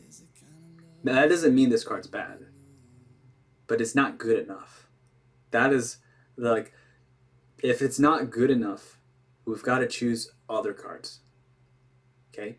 That's what I feel about this card. Because of the lane splitting alone. The very fact that in order to get maximum value of this card, you're value trading something and you're splitting your lanes, so you're forced to play in a way that you may not want to play. That may not be in your favor. I mean, and that's actually the worst case scenario of this card is you're playing this card as a 3-drop 3/3 without getting a buff because you don't even have another creature. You just have this in your hand and your opponent put a Haunting Spirit in the field lane and you put this in front of them. Okay, how's that feel? You just played a Blades Defender and they have a Haunting Spirit that just trades into you and they just roll over stats. You're already behind. So,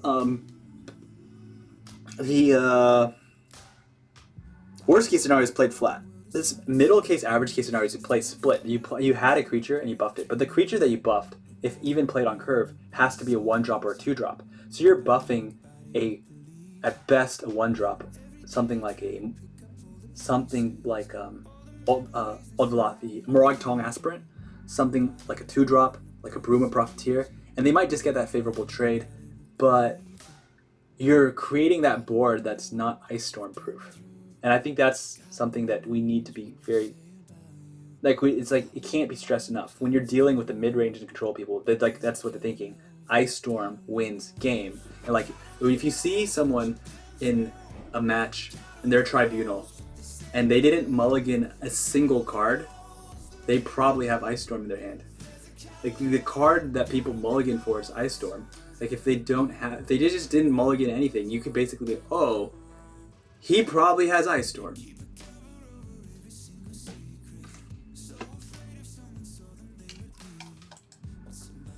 Okay, and the best case scenario with this isn't exactly...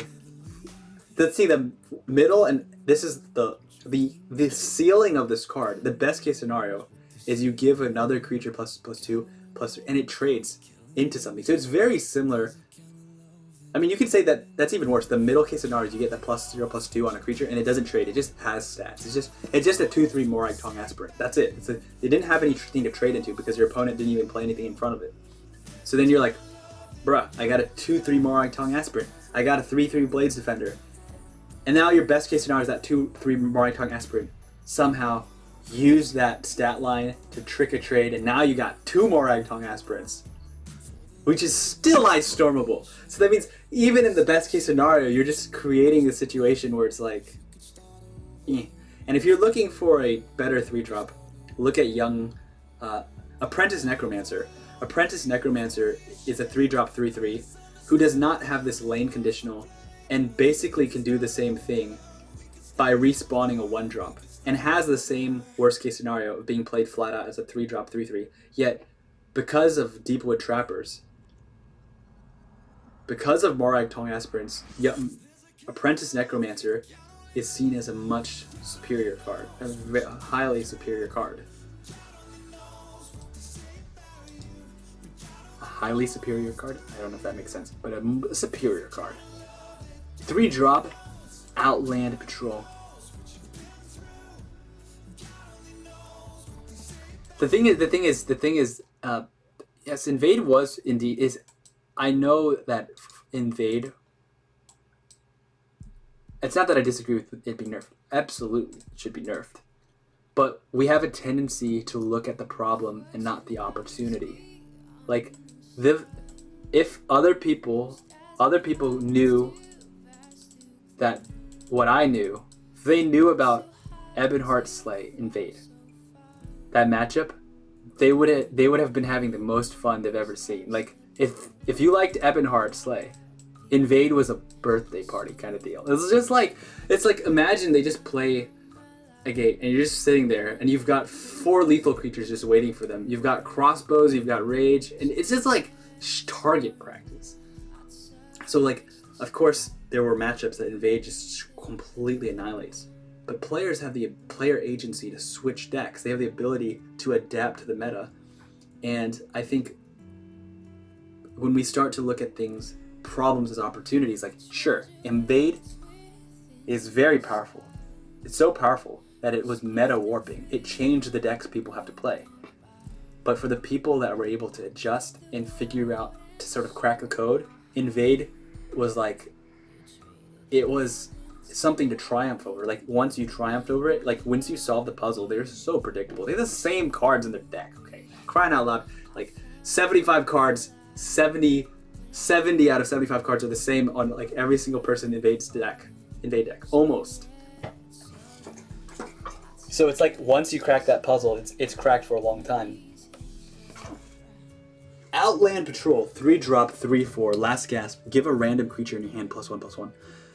This card makes Discerning Thief kind of lose its job. Like Discerning Thief had job stability. People really could rely on her, and they were like saying such good things about her. Then Outland Patrol showed up. I think this card's better than Discerning Thief in a lot of situations. Discerning Thief is better in some situations when you can cheat card advantage. So when you have Crown Quartermasters generate a dagger, Discerning Thief throws away a dagger, gets a higher quality card. That is better than Outland Patrol's value. But Outland Patrol's value just being that 3/4, that's a great stat line. He's aggressive. He's aggressive enough for aggression. It's defensive enough to defend as well. And the hand buff synergy is okay. Give a random creature in your hand +1. We've talked about this over and over again. It's been the theme. Emperor's Attendant is the number one thing you want to hit. After that, it's actually Fated Wraith. And after that is Determined Supplier. But honestly, if it hits your Redoran Forerunners, it hits your Stormcloak Vanguards, if it hits your Zivkin Channelers, if you have enough cards in your deck that benefit from it, you can control this randomness by playing out, before this card dies, play out the cards that don't benefit from getting buffed, then trade in, and then get the buff from the higher value target. Sometimes though you need to play the opposite, and that's when you're against a super aggressive deck and you just need as much stats on the board. You don't even need draw cards, you don't need Fated Wraith, you don't need Emperor's Attendant, you need none of that. All you need to do is, okay, trade in the Outlet Patrol, see what it buffs, and hopefully it buffs the cheapest card, and then you play that cheap card so that now you've got more stats to fight back. So the worst case scenario of this card is very good. Like, the worst case scenario is he's got a 3/4/3. If they silence it, he's still a 3/4. So he still can fight back. Survives a Haunting Spirit. Important. Doesn't survive a Young Mammoth. You've got that problem. So he doesn't survive the Young Mammoth. But he has that rollover, that +1/+1 synergy. And in these decks, they do have pretty good access to things like Stormcloak Vanguards, Redoran Forerunner. So if Outland Patrol dies to Young Mammoth, you've got some ways to clean up, which I think is important. You got Rapid Shots as well, so that's another way to deal with it. It's like, okay, you can trick the Young Mammoth. You put Outland Patrol. They put Young Mammoth in the Shadow Lane. You put Outland Patrol in the Shadow Lane underneath it. They go face. Next turn, Rapid Shot, Young Outland Patrol. So making sure you get that damage off the board and finding ways to do that additional 1 damage is a way to sort of mitigate Outland Patrol's sort of 3 attack and sort of artificially boost it to 4, which can become very important. So creating those opportunities by having those cards like Rapid Shot in your deck to use for those kind of situations becomes important. So the worst case scenario, I think, is your Last Gasp is silenced. And if they're using silence on Last Gasp, I personally wouldn't be very concerned about it if you're running hand buff, because you're going to be playing cards that are super buffed up. And if those cards get silenced, if your Fated Wraith is like a 5 attack creature gets silenced, you'd rather your 3/4 become a 3/4, lose +1/+1, than they silence it later. So that means it's really hard to shut down the Last Gasp of this card. I think that's why the worst case scenario is not too bad. The average case scenario is this Last Gasp will trigger, and it will trigger on something that you don't really want it to trigger on. Like, it misses. It just misses. It doesn't go on the desired target. So we talked about ways to play around that, how to get things out of your hand, to sort of thin your hand. And the best case scenario goes on exactly what you want it to go on. And the way you're going to do that is if you play out your cards and you had only Fated Wraith, you have only Emperor's Attendant. Like, okay, one way is, let's pretend you have Outland Patrol ready to trade and die. You have only 2 cards in hand. You have Wake the Bones. Wake the Bones is from another. That has to be from Mythgard. Wake the Dead. Wake the Dead. So Wake the Dead. My feet again. So Wake the Dead and Emperor's Attendant. You can guarantee then, since there's only one card in hand, the Emperor's Attendant gets the buff. Then use the tutor, use the Wake the Dead to find your Faded Wraiths. So if you're not familiar, this is a card that can 100% pull Faded Wraiths.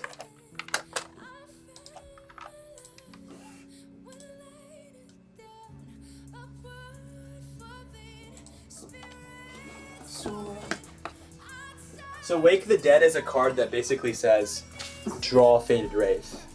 So you'll see this played a lot in your Faded Wraiths decks. So using different tactics like buff the Emperor's Attendant, then use Wake the Dead, play Emperor's Attendant, buff the Faded Wraith, allows good sequencing that allows you to maximize Outland Patrol and other similar creatures to guarantee the highest chance that you're buffing what you want to get buffed. So our next card is Three Feather Warchief, which you talked about earlier. Three Feather Warchief, Three Feather Sniper. We'll just talk about it briefly since we did talk about it for quite a bit.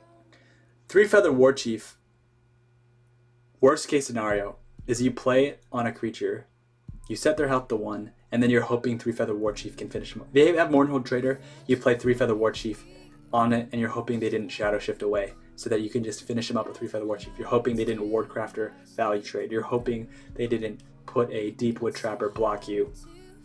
So that is the worst case scenario. Sometimes you do this Three Feather Warchief thing on a Mournhold Trader, and they just Shadow Shift away and you can't finish it off. So it's like a 4-1, but it's as if it was a 4-4 because it's still hitting in the face. So you do have this worst case scenario. Now the average case scenario of Three Feather Warchief is that by setting a creature's health to 1, you're able to kill it either because you set up you have a Thieves Guild Recruit, you have something small in front of it already, so you can then your opponents usually don't respect or fear your small guys. So if they don't fear or respect them, they put creatures in front of small guys. Three Feather Warchief punishes that behavior. They put Bleak Coast Troll in front of Thieves Guild Recruit, hoping to just get jacked. Three Feather Warchief comes down, snipes him. Another way to do this is you use Murkwater Scourge. You had Murkwater Scourge already generate you a curse. Finish them off with the Murkwater Scourge. Three Feather Warchief plus finish off is actually very similar to just using Piercing Javelin on something. It's 5 Magicka, but it takes 2 cards, and it develops a 1/3 body. Now this card, best case scenario, is that this card is played with Shearpoint Dragon. If Shearpoint Dragon is on the board, this thing instantly kills anything.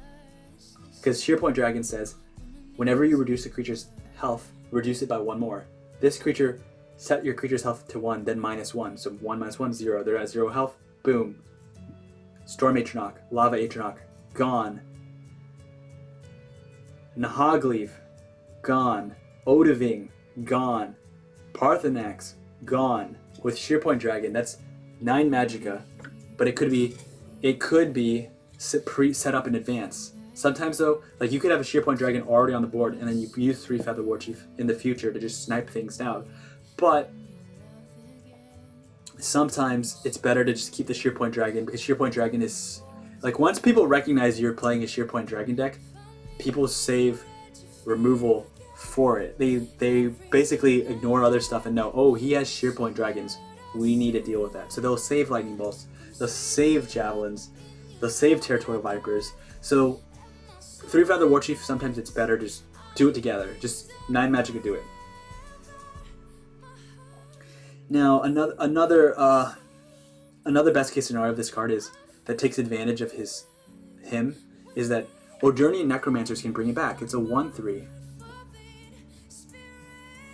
As a 1/3, Odurnian Necromancer can bring it back easily, and it can do everything we just said, which isn't too bad, because an Odurnian Necromancer bringing back something that kills an Odiving is kind of sometimes way better than what it is better than it's better than using an Odurnian Necromancer to use a Merchant's Camel to try to find an answer if you can just use an answer that's already in your grave. Another facet of this best case scenario 3-Feather Warchief is he's a 1/3 that people just ignore. They don't respect this guy. They really underestimate him. They really don't respect him. Which is not to like people respect Hiss Mages because Thorn Hiss Mages get stronger and stronger, and they'll take the time to kill it. They'll execute them. They'll Ice Storm stuff. Like they'll the Ball Lightning Bolt, Channeled Storms. They'll do things to Hiss Mages. They'll kill your Ordurnian Necromancers. But 3-Feather Warchief, no one does anything to him. They don't touch him. He's just too small. They don't care. And this is exactly what Ulfric's Uprising likes. Ulfric Uprising loves cards like 3-Feather Warchief because they're ignored and they're going to get that summon effect again. So like, you put them in the lane that's safest, they are just going to ignore it. And you don't care about really trading in 3-Feather Warchief if you can help it. You just want 3-Feather Warchief to do it again. So you don't really care if 3-Feather Warchief's fighting anything. You just want him to do his thing in his little corner, do his happy dance, and just set creatures' health to 1. Snipe, snipe, snipe. So people really do not they really don't care about this card. They don't think, oh, 3-Feather Warchief, this is going to be bad because he's going to Ulfric's Uprising me. Nope. So he more or less stays on the board whenever he gets played. Oh man. So I can't recommend this card more highly. I think he's playable in Telvanni. I think he's playable in Scout. Ebonheart, I would need to experiment a little more. I haven't been doing the wound package in Ebonheart that much. I'm much more of a rage lethal slay. But I can definitely see this do well in Ebonheart. You could say 3-Feather Warchief, Cradle Crush, Skaven Pyromancer. 3-Feather Warchief sets a creature's health to 1. Boom. A Skaven Pyromancer can do a clear as an example. And since this is lane agnostic, 3-Feather Warchief won't even get hit by the Skaven. Okay, Black Soul Gem. Support. Ongoing. When a friendly creature dies, give a random creature in your hand +1/+1. So the worst case scenario of this card is you play this card and you die. Like, this is the risk all supports like this have, is that you played a support on turn 4 that does nothing, and you need to not die. Like, not dying is the #1 concern. This kind of card can create tremendous value in the long term, but on the turn it's played, it's a tempo loss. You've lost control of the board. Things will not... It's a very passive play. It's like a Praetorian Commander, cheaper but worse. It's cheaper but worse because it doesn't even have any stats on the board, which is a major consideration. We talked about those 5 buckets. Versus aggro, this kind of card is almost saying, hey, you need prophecies to save you. That's like almost what this card's saying. It's like, Black Soul Gem, if you play this against aggro, you need prophecies. It's also worth noting in hand buff decks, you don't actually need to even play this card. So this card is extra. Like, this card is overkill in some cases. In the Spellsword Prophecy deck, this is a good card because they have 30 prophecies to punish that aggression. So if they're aggressive, you can actually rely on 30 prophecies to save your butt, and then Black Soul Gem is kind of like that value generator bait. So like, they have to attack you, they have to break prophecies, because if they don't, Black Soul Gem's just going to make you have an advantage accumulating over time. I like the card art, that's cool. I love purple. Purple's my favorite color. So, the worst case scenario is this card doesn't do anything fast enough, so you've already lost before you could even really make any use of the hand buff. There are decks that kill people by turn 5. Like, there really are decks that kill people by turn 5 and turn 6. So like Face Assassin, Mud Crabs, Empire Aggro, Mercenary Captain, Divine Fervors, like, they have the Ring of Magicka, and if you're playing this, and they have played Mercenary Captain, and they already have a Pit Lion on the board. Man, Scouting Patrol.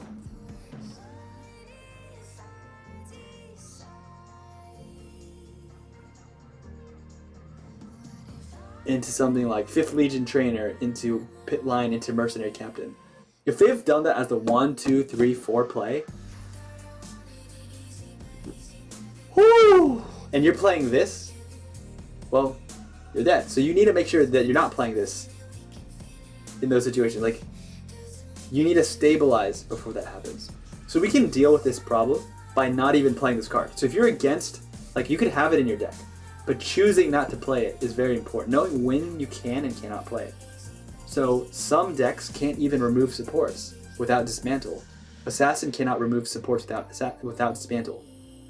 But if you're against a face Assassin and you have a 4-drop, know that you probably shouldn't be playing this. You should probably be playing those other cards in your hand and play this later.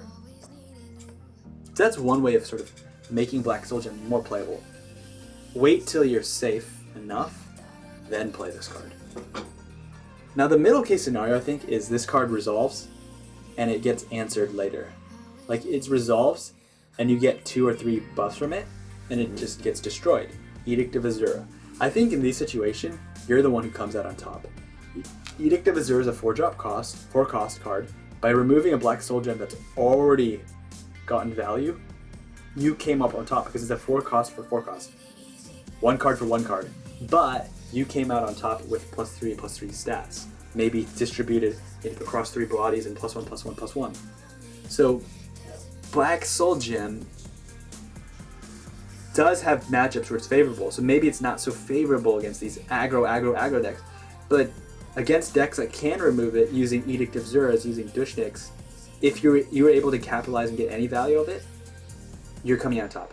So the way you're going to counter that, so there are certain decks, like Ebonheart Slay has Shadowfen Priests in purple, Dushniks in red, Belligerent Giants in red. In order to get value from Black Soul Gem, the maximum number of value, you want to play it on a turn that you're going to get value. You want to play it, you don't just play it on a turn where there's nothing on the board.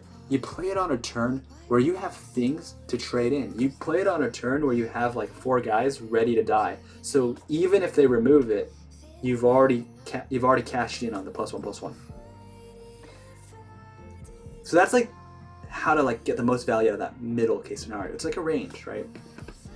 The best case scenario of Black Soul Gem is you play this card and they don't answer it. And the fact they didn't answer it means that, oh, it's safe to play Divine Fervor. Oh, it's safe to play Forward Camp. Oh, it's like, it's when Black Soul Gem is not answered and your opponent cannot close the game out. This card is going to be, this card can give you like +20, like I say +20 in stats, and I'm not joking. It doesn't give you +20 stats directly by itself. If this card gives you +5 in stats, 5 creatures die with this card on the board, and they all landed on a Fated Wraith, that's 5 more cards going to your hand. 5 more cards, add all their stats up together. One of those cards is Divine Fervor. One of those card is the Zivkin Channeler. So like, oh, maybe they're trying to pressure you. But they want to pressure you because you have Black Soul Gem. But you just drew 5 cards because of Black Soul Gem going on the Fated Wraith, and one of those cards was a Zivkin Banelord, a Zivkin Channeler, and a Fervor. So by the time Zivkin Channeler is coming down, you're gaining 8 life minimum, and maybe it's gaining even more because the Black Soul Gem, more bodies died, and they're landing on the Zivkin Channeler. Now Zivkin Channeler just gained you 20 life. So Black Soul Gem's worst case scenario can be played around. High density of prophecies, don't even play the card. Maybe even strip down to 2 of, so that you don't brick it too hard, and that put enough cards in your deck that could sort of play with the turns 1 through 4. Have options to play between turns 1 through 4, and try to get those in your hand when you see colors that are commonly aggressive, like Covenant. Covenant is almost exclusively aggro because no one's really been able to figure out how to make it a very successful control deck. Sometimes it's mid-range, but if you identify certain colors, like, oh, he's Assassin, people don't play Assassin control very often. It is there, but it's uncommon, it's an outlier. So you recognize that, mulligan this card away, get the other cards in that could help you survive, and play this when you're in a comfortable place. When you're in the middle case scenario, don't play this on curve, play this later, or if you do play it on curve with bodies to trade in. If you don't play it on curve, don't feel bad about it. Play it on turn 6, play it on turn 7. Play it on turn 7, maybe you could even use a charging creature, like a Stormcloak Vanguard, to just get 4 buffs in a single turn. And now the late game scenario is, okay, if you've already have supports on the board that they did not answer, like if they have one black soul gem, you have one black soul gem on the board, and they didn't answer it, you know it's safe to put the second one. And the late game scenario is like, okay, what colors are you against? There are certain colors that you just know it's going to go late game. It's like Telvanni. Some people play Telvanni aggro, but the majority of people play Telvanni as a control deck. And in those situations, you say, okay, well, Telvanni has Shadowfen Priest, so they can remove this. So how can we squeeze the max value out of this card? All right, Determined Supplier. Oh. So Determined Supplier.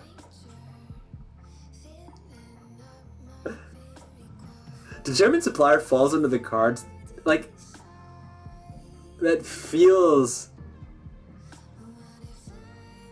It looks bad until it's played against you and someone makes it look good. And when they make it look good, wow, does it look good. Like, this card as a 4-drop 1/4 guard is horrible. Like, 1/4 as a guard. Hive Defender's a 3/6, excuse me. A 3/6.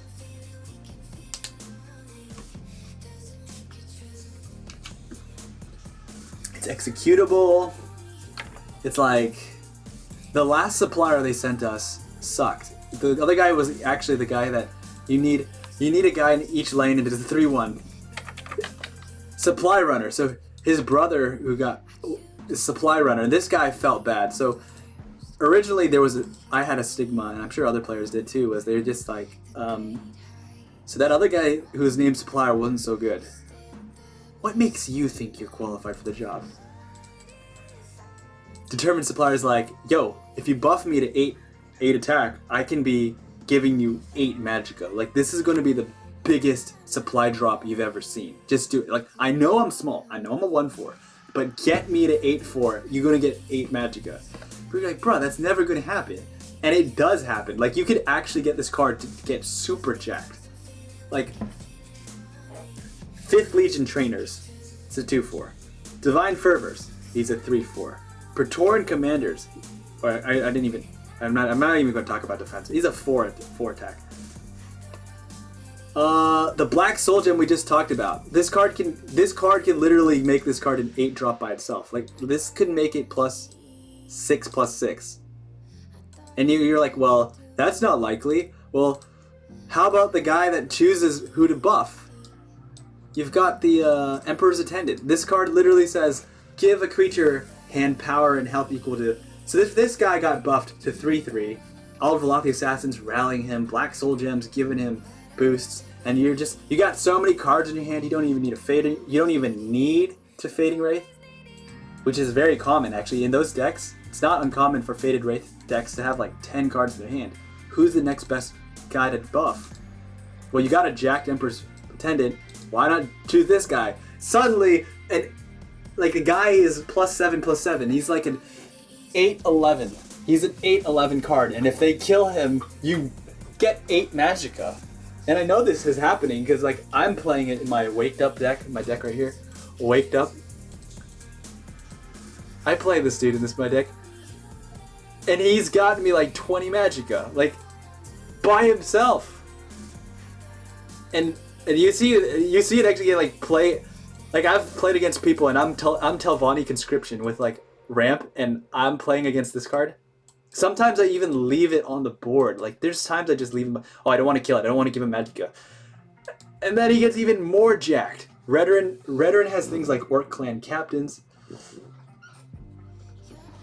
Don't they have that? I'm pretty sure. I'm 100% sure right now that there's a Redoran card that buffs something that's on the board. I don't know what it is, but there's a card. I've been playing Empire. But there's a card that says, give Ambitious Hireling. Give another friendly creature power and health equal to Ambitious Hireling. Now you start to see the piece of the puzzle. People into a Black Soul Gem. Imagine your freaking Ambitious Hireling has Divine Fervor. Now he's a 2/2. He got 5th Legion Trainer. Now he's a 3/2. Yo, Determined Supplier! What's up? Here's some, 3 more attack. It's like this guy suddenly is just... He's just so big. And then your opponent, like when I'm playing Telvanni, it's like, wait, I didn't kill him when he was like a 1 attack creature or 2 attack creature because I didn't want him at rampant 2, and all of a sudden he just got so gigantic. And then if I kill him, then my opponent can play Conscription. Like, I'm still at turn 8. I'm still at 8 Magicka, and I killed the Determined Supplier. He just got like 5 Magicka! 5 Magicka! So, let's not forget, your 1 attack, a Dirty Necromancer can bring this guy back. If you kill him, a Dirty Necromancer just brings him back. This card, we were spazzing, we were getting excited, and probably rightfully so, about this card's best case scenario. This card's best case scenario is wild. Like, a card that can give you 8 max Magicka. What other card does that? Like, you know, I think I'm cool when I play Hissmage, and then I play Necromancer Hissmage, and then I play Ulfric's Uprising. That ramps me like 3 times. That ramps me legit like 3 times. This card, with just a little bit of help, can really get at hand. You know, in some cases, if you get this card so jacked to 8 max Magicka, to 8 attack, if I was that guy, I would just sacrifice this card. I don't even care whether this card is not attacking. Like, it's not about attacking someone with an 8 attack creature. It's about you sacrifice this creature because you do want to be a little respectful of certain answers. Silence. You went through so much effort. He's like 8 attack. Silence. Oh, I'm back to 1/4. Don't even have guard. No ability.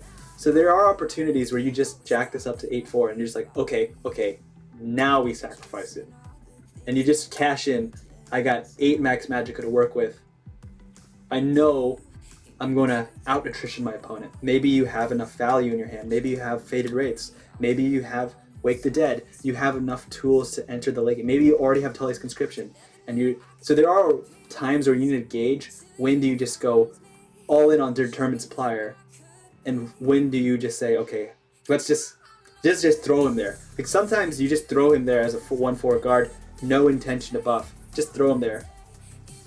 It's okay. So the worst case scenario of this card, I think, is tied even to the best case scenario. You do all that buffing, and they just silence you. See, all those buffs that you put on this card could have been something else. But now you've basically lost all your buffs. You've lost your guard.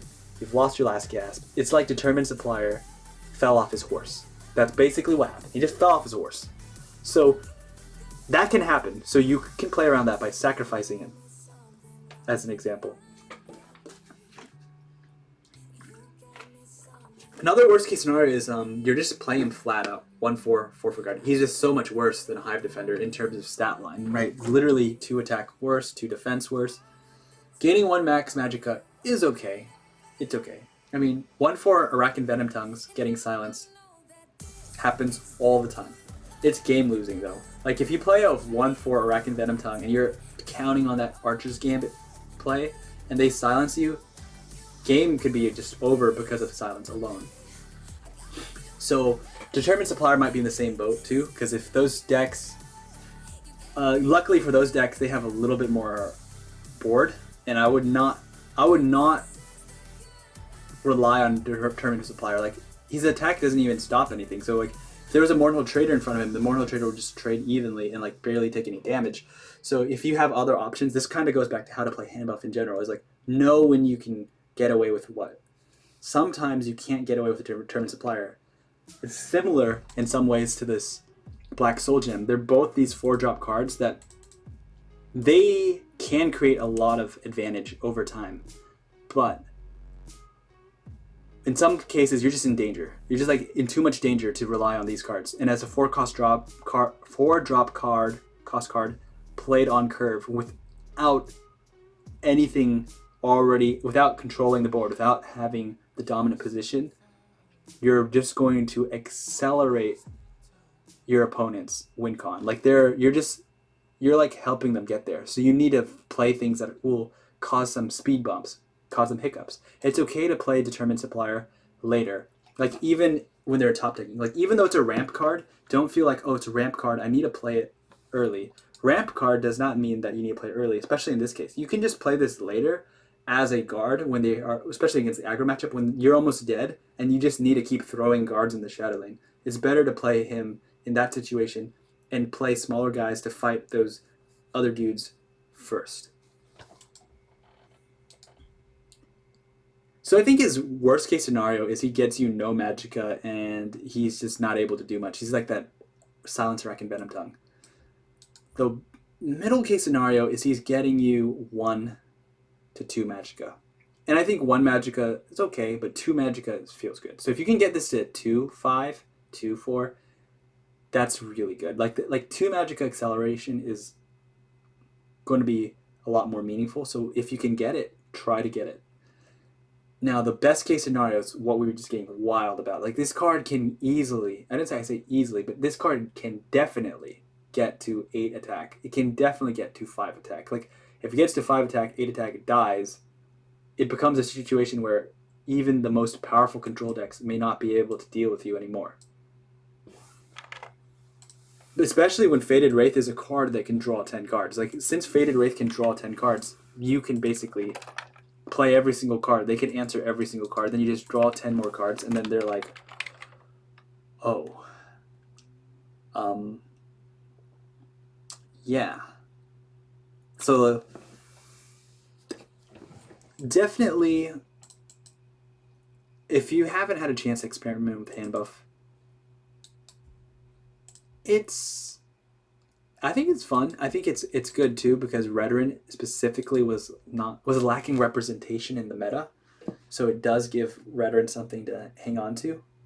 And what's interesting about hand buff so far is we haven't even talked about Rally. Like, all these cards are just good without even Rally, and then Rally just adds that extra consistency to pretty much every single card we've mentioned so far in the hand buff suite. All right, let's finish strong, boys and girls. If you have any questions, feel free to ask. We will try to get to them. We're running out of our breath. Miss Karn Lich. Okay. All right. Miss Karn Lich. This one is going to require my best effort. All right. Right off the bat, 4-drop. He's worth reading since he's a little complicated. Choose an enemy creature at the start of your turn. If the chosen creature is alive, summon a 1/1 Risen Dead with guard in its lane. Okay, so basically, this card's objectively worse than Hive Defender stat-wise. Hive Defender, 3/6. This is a 3/5. This doesn't have guard. Hive Defender has guard. Always look at a 4-drop and compare it to Hive Defender. Compare things to the best in class and then ask yourself, how does it stand? If they were literally standing in front of each other lane to lane and they fought each other, who survives? Hive Defender kills the Miss Karn Lich. But the Miss Karn Lich would also kill the Hive Defender. So it's not too bad. It's not that bad.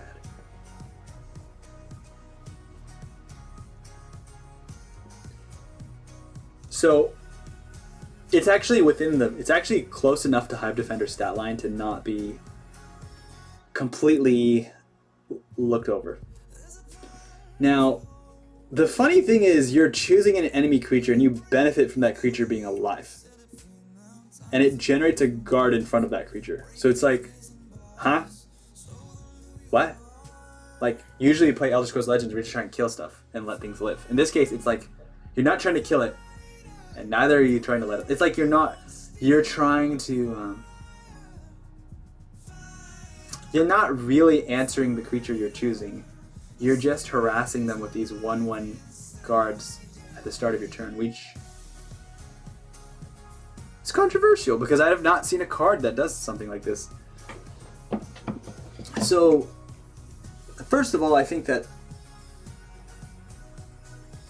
we had a lot of time to think about this card, and we haven't played with it, so take everything I say with caution. This is the kind of card that is probably best played in a skeleton deck. It's a skeleton. So even though it's a 3/5, right, there are cards like Skeletal Champion, all skeletons get +1/+1. So that would mean if this was a 4-drop with a Skeleton Champion, that would be a 4/6, and it would have a 2/2 guard, which means if you add up the stats, that's 6, 8 in stats. That's 14 stats. Hive Defender's 9. So, did I add up that right? Hive Defender is 9 stats. This card, +1/+1, is a 4/6. +2/2. 14. How come that doesn't sound right to me? Something's... I'm a little tired.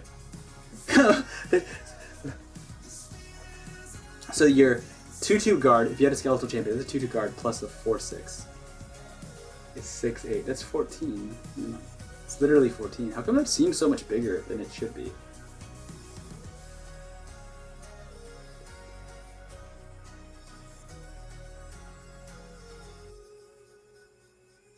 Alright, it is correct. It's correct. I was just wondering, like, why is it so big? It just seems kind of big. It's split between 2 bodies.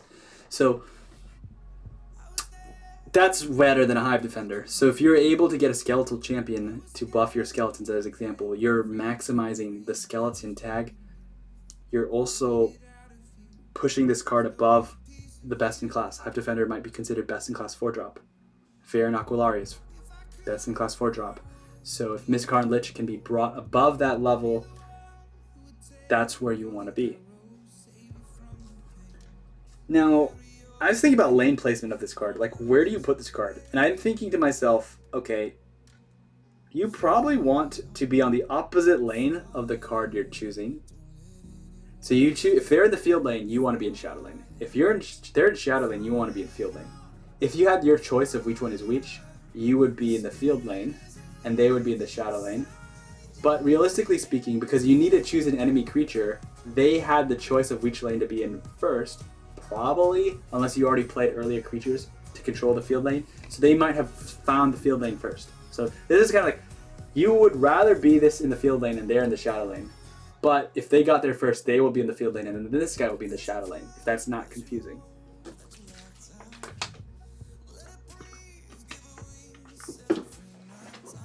And the idea here is, I think this card is a racing card, because what you end up wanting to do with this card is, in your perfect world, that card continuously has to keep on killing 1/1 guards instead of going for your face. So, if Mizkar and Lich chooses a Mournhold Trader, the Mournhold Trader, if it doesn't get any help, might have to attack the skeleton 3 times in a row. Or even 4 times in a row. Or 3 times in a row. It could be 4 times in a row, actually, if they don't get help, but that's very unlikely. But the thing is, the funny thing is, as long as that trader is alive, and this thing's alive, it could keep on generating skeletons. So it could be 5 turns or 6 turns. So if they have that Mournhold Trader, right? The Mournhold Trader, if you are not if you yourself, you're in control of what you attack, right? And where you put things in lanes. If you don't try to actually kill the Mournhold Trader, the skeleton will keep on coming back alive. So the opponent is kind of like flustered because they're like, I need to kill my Mournhold Trader to stop these skeletons from coming, but the 1/1s aren't strong enough, so the Mournhold Trader can't die fast enough. And it's this situation where you put... Oh yeah, that's what we're trying to get at, is like, maybe this card is really good, and I'm thankful that you weighed in. Is the idea of this card continuously bringing back a guard in the opposite lane while you're actually attacking them in the face seems to be best in the aggro versus aggro matchup. And in a racing situation. So basically, your opponent's trying to kill you, but they have to deal with this guard. And you are able to go freely to face and edge them out and use skeletal synergies to buff and go to the face. The skeletons have a lot of guards too, so they can protect this guy. And aggro decks don't have a lot of removal. So when you add the pieces of the puzzle, this is the kind of card like a sorcerer skeleton deck would run. Tries to get into the field lane, forces your opponents into the shadow lane, and by controlling the field lane, creates a board advantage and then builds up a lethal sort of presence. I think this kind of card can be played right, but I also think it's not so good. It's not so good in the other matchups. Like, it's not so good against control. Maybe it's better against aggro and mid-range because of what it does, and it creates this race situation. But control decks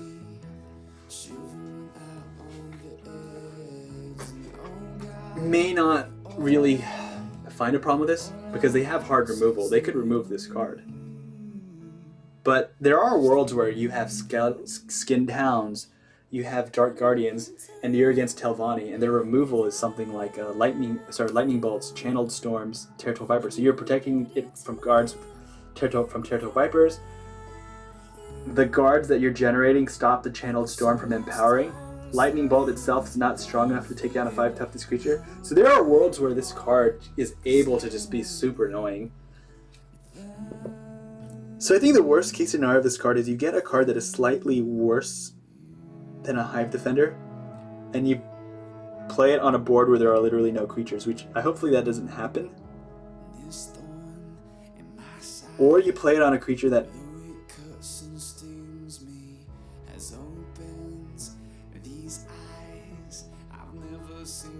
you could even send this card's ability to sort of summon a 1/1 assassin to kill. It's like I don't know if the creature can attack the turn it's generated. That's the big question, because it's at the start of your turn, so maybe it cannot attack. If it can attack, now we're talking. If it has like charge, kind of, that is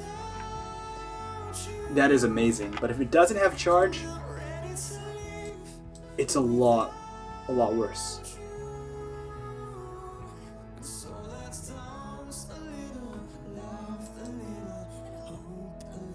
Okay.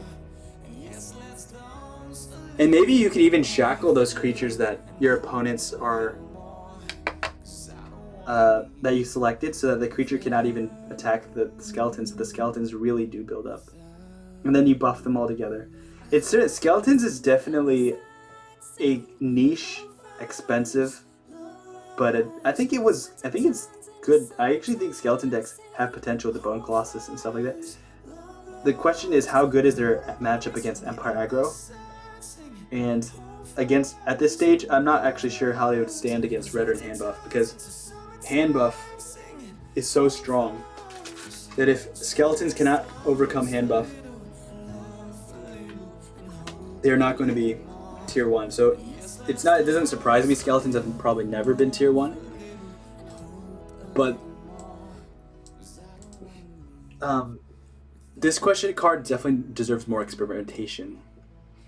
Its average case scenario, I think, is it generates at least 2 guards, and those 2 guards stop 2 attacks. And if they stop 2 attacks in a racing situation, that can be game winning. But maybe that's the best case scenario. Maybe the best case scenario is something like 2 or 3 guards, and then you buff them. So maybe the worst case scenario is no guards are generated, worse than Hive Defender. Average case scenario, generate 1 guard or 2 guards. Best case scenario, more than 2 guards, and then you buff all those guards, and now you've got a board. It's certainly a card that makes you think and actually makes you plan what you're doing on your board state. So I think it's a rewarding card to play, but I think because it's a unique legend, like if this was an epic, it would be nicer. I saw people complain about it. If this was an epic, it'd be nicer, because then you'd see people, like right now, do you see Bone Colossus on ladder? No, because a lot of people don't even have Bone Colossus. I only have 1 Bone Colossus. So by making this a non-unique legendary, the skeleton deck is getting more support and love, but it's not exactly the support and love that's going to make many more people play it, because Bone Colossus' value is clear cut. Mizkar and Lich's value is like not clear cut. So people are already hesitant to craft Bone Colossus. I don't exactly see them jumping for joy to craft this card. So they kind of need Bone Colossus before they craft this card, is how I feel.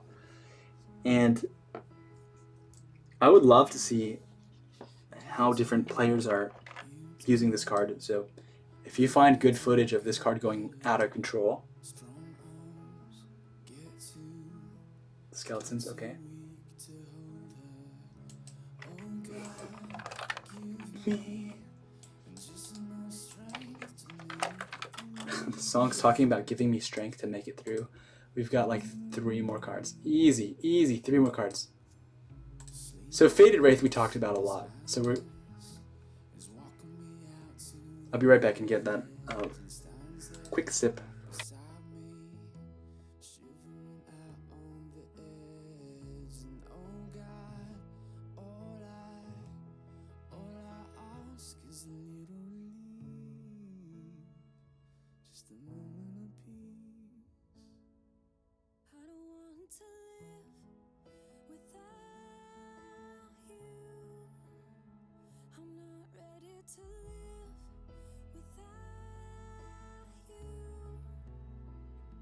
So let's dance a little, laugh a little, hope a little more.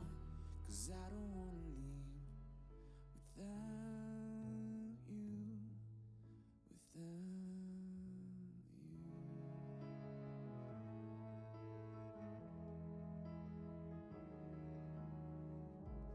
This thorn in my side, though it cuts and stings me. Alright, so Faded Wraith. Best card in this set for purple. Archetype creating. Literally made it literally made hand buff go from meme tier to top tier.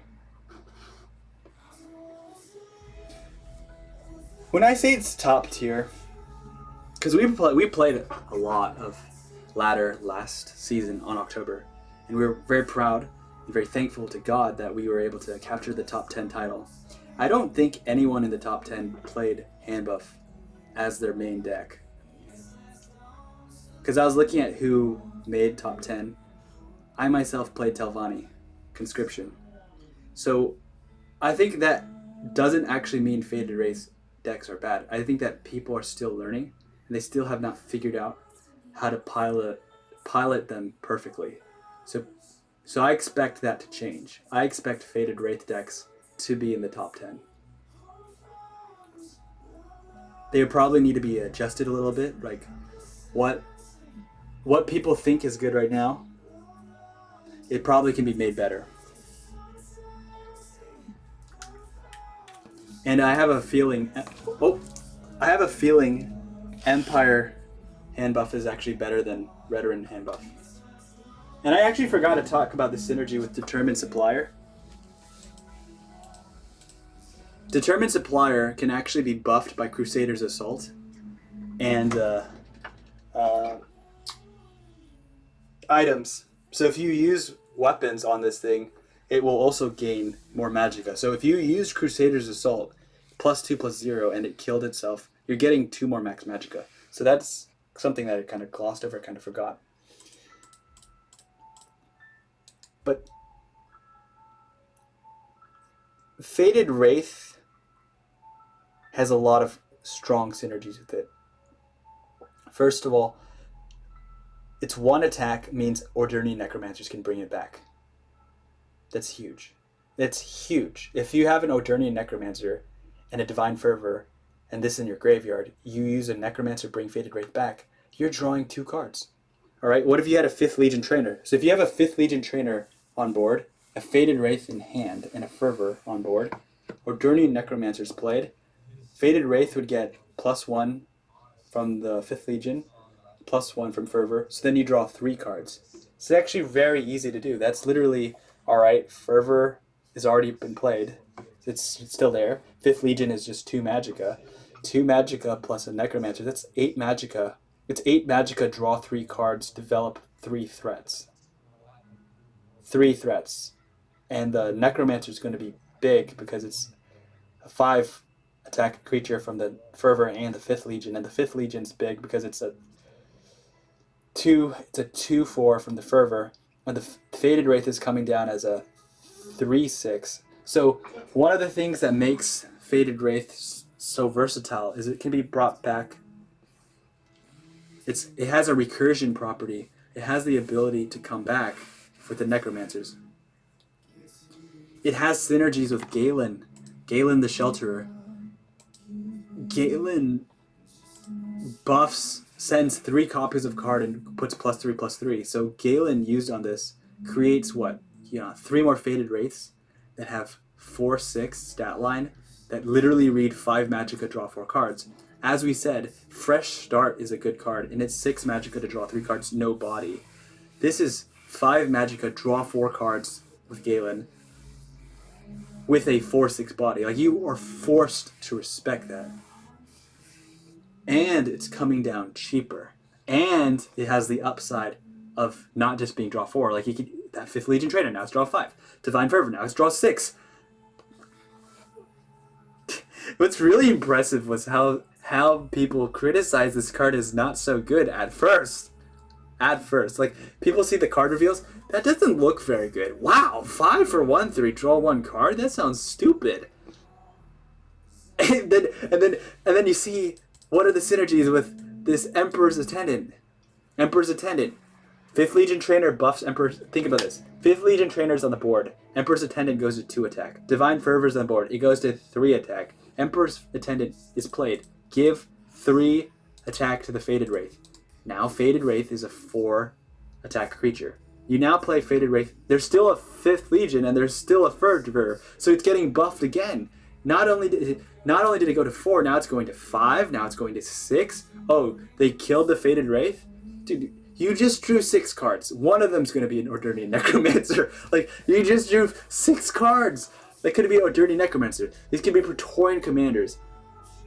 One of the win cons that makes their late game, and one of the adjustments I think I'm predicting will need to happen, is the way people are playing the Praetorian Commander loops. I think people, I played Telvanni successfully against handbuff Redoran a little bit more than I think was deserved. Like, the last deck that beat my deck, that got top 10, was a Redoran Conscription deck, played by Jelly77. And I think most of my opponents did not actually play like that. I think most of my opponents played suboptimally. I think most of my opponents, they didn't know how much pressure they should be applying. They didn't know, like, these Faded Wraith decks have the ability to pressure people with massive creatures and then draw 10 cards. So you should be dumping your hand. Like, you should literally dump your hand, in my opinion. Dump your hand, refill. Dump your hand, refill. So the way people are playing is they're playing a little more conservative. They're just like holding cards in their hands, hoping, like, they're just like, they're not pushing. They're not using the whole draw 10 card thing to its fullest potential, because draw 10 cards is kind of a big deal. So, like, if you're not drawing 10 cards in your Faded Wraith games, maybe you're not playing Faded Wraith to its fullest potential. Maybe there's a world where you just dump the board. The board's full of these hand-buffed creatures. Then you make it possible for that draw 6, draw 7 card Faded Wraith. Your empty hand goes to completely full again.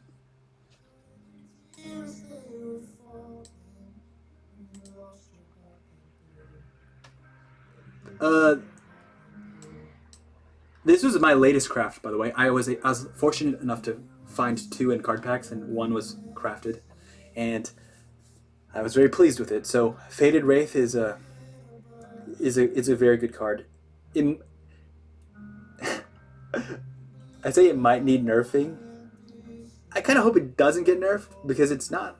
I mean, it's certainly a card that could be nerfed. With, like, one of the reasons why it maybe is, even though we know it's strong, it's like people aren't complaining about it, is because we're too busy complaining about Invade. But, like, realistically speaking, what Faded Wraith is bringing to the table is draw 10 cards for 5 Magicka.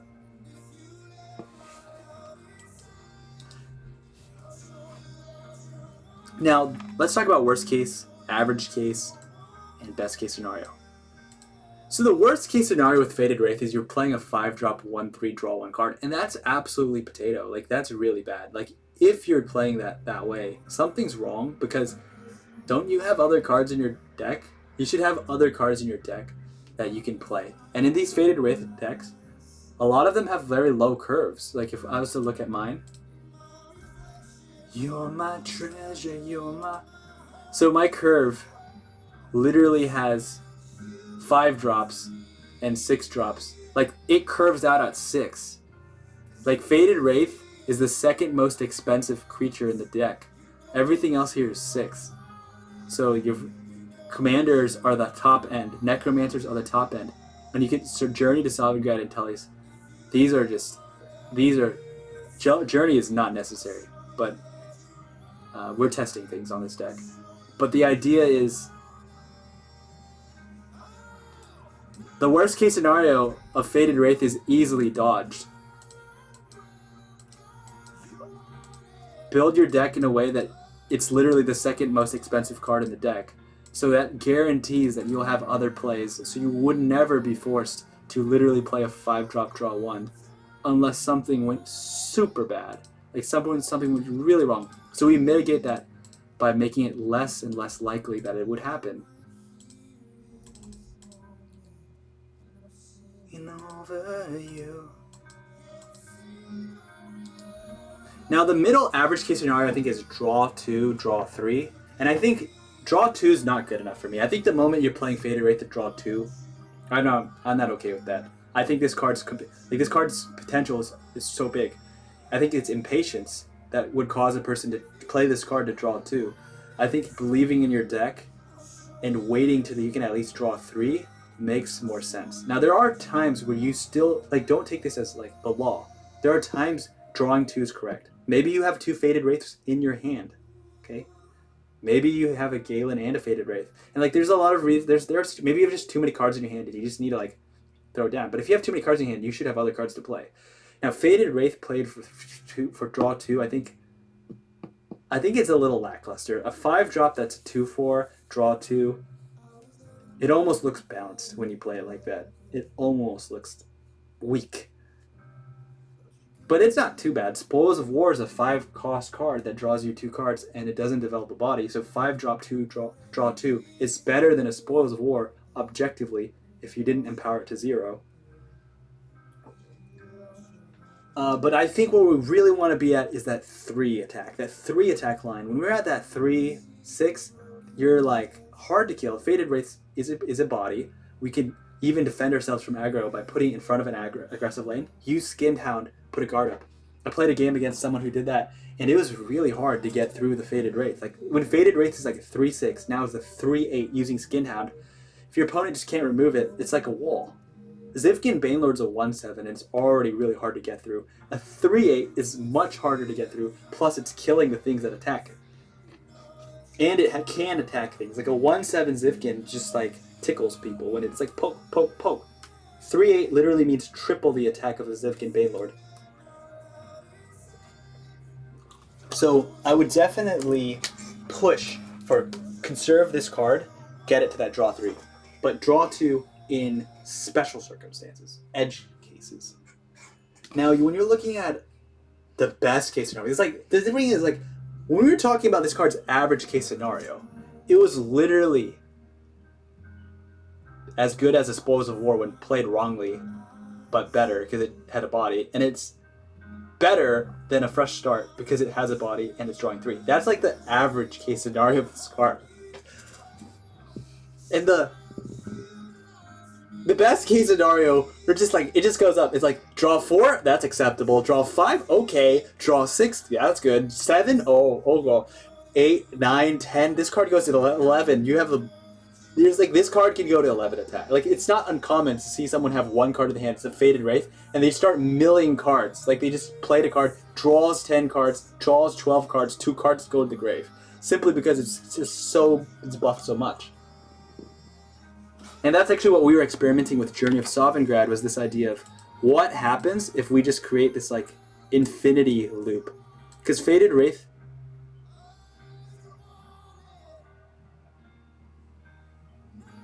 I think it's invade for a comment. Hello W. You could whisper me. We are almost about to like fall over because we have failed. We're at 2 hours and 44 minutes of the set review. We said we would not take 3 hours. We are not done yet. We have like 3 cards left, and it's 2 hours and 44 minutes. So we're powering through at this stage.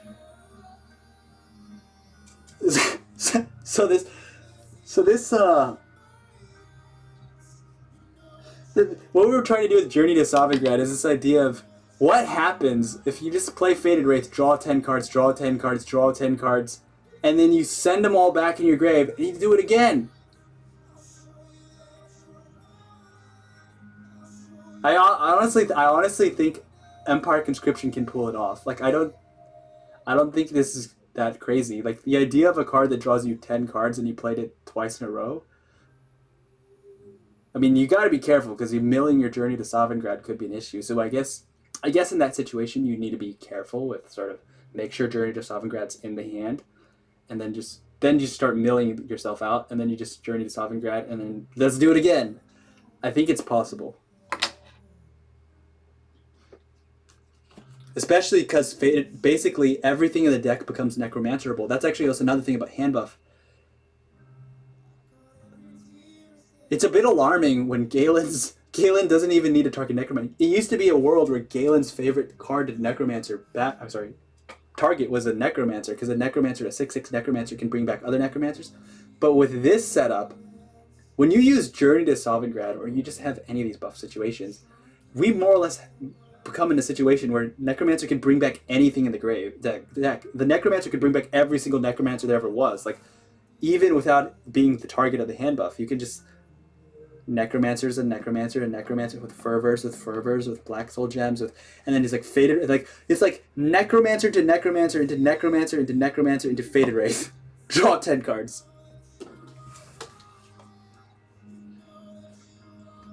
And then you're like, hey, how are you going to do that?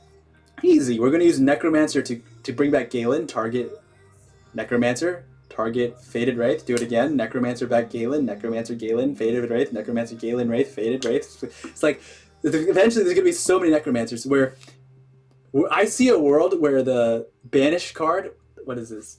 The Twilight card. There's a Twilight card. This card is going to become more important because the Piercing Twilight is going to become more important because you gotta get rid of the Banish. You gotta get rid of the Faded Wraith. You gotta get rid of it. This card, get that out of their deck.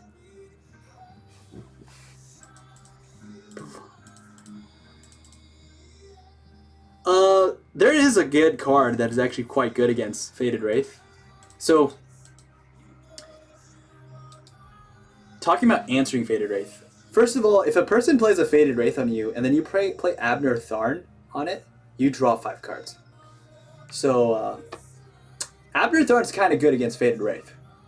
So they play Faded Wraith, you say, alright, thanks man. Abner Tharn. Not bad. So there's this Abner Tharn, draw 5 cards. This is not bad. A lot of these Faded Wraith decks have Faded Wraith as the second highest cost creature. So they have the Faded Wraith, they have the Praetorian Commander. Praetorian Commander is a 6 cost, it's a buff. So Hallowed Death Priest can snipe the Faded Wraith sometimes. And maybe you can tell, like an example of how you can tell whether they have a Faded Wraith or not and whether you can hit it, is if they have 6 Magicka and they didn't play a Praetorian Commander when they could have, they don't have it. Simple. The people who have a Praetorian Commander, they don't sit there with Praetorian Commanders in their hand just waiting for the when's the great opportunity. Assuming they're just safe enough to do it, they'll drop that thing immediately. So another opportunity is you could also wait for them to drop the Praetorian Commander.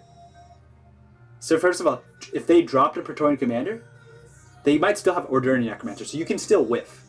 But these increase the probability. Like if he totally plays a Praetorian Commander and he has like 3 cards in hand, he's increasing the probability he has Faded Wraith. Remember, by looking at where the rallies, where the buffs are going with the Emperor's Attendants, all these things, what card has been the oldest card in his hand, furthest left, furthest right, you can, I wouldn't recommend bringing this level of tryhard to every kind of game, but in these hand buff games, rally kind of makes it easier to track, because it's like, oh, that card is a Faded Wraith. So you can play this little mini game where you're playing against Faded Wraith decks, and you're like, which one's the Faded Wraith? And that one, he keeps choosing that card. And then when it comes down and it's a Zivkin Channeler, you're like, oh, thank God. It's like an 8/8 Zivkin Channeler, gains 16 life. It's like, we're like thankful he just gained 16 life with an 8/8 instead of drawing 8 cards.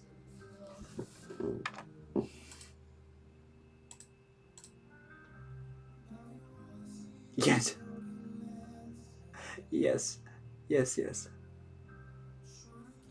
Indeed. Jess just, but this is pretty normal. We've done set reviews on other sets. You can find them on our YouTube channel. I would highly recommend you never watch any of them in their entirety. But if you are interested in a specific card, the benefit is I did them all sequentially. So if you were interested in any single card, we got pretty detailed on pretty much every single card. So if there is a card in Alliance War that you're like interested in learning about, you can just look back at one of the videos and just be like, okay, so you just skimp randomly, and if I was at Outland Patrol on one side and you wanted to see Emperor's Attendant, you just scroll back a little. Easy. So we tried not to skip.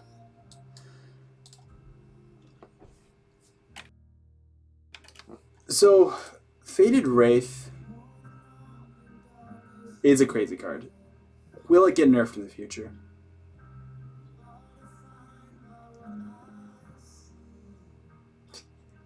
Honestly, I wouldn't think it's not fair. I wouldn't think it's unfair if this card was nerfed and said, limit 5.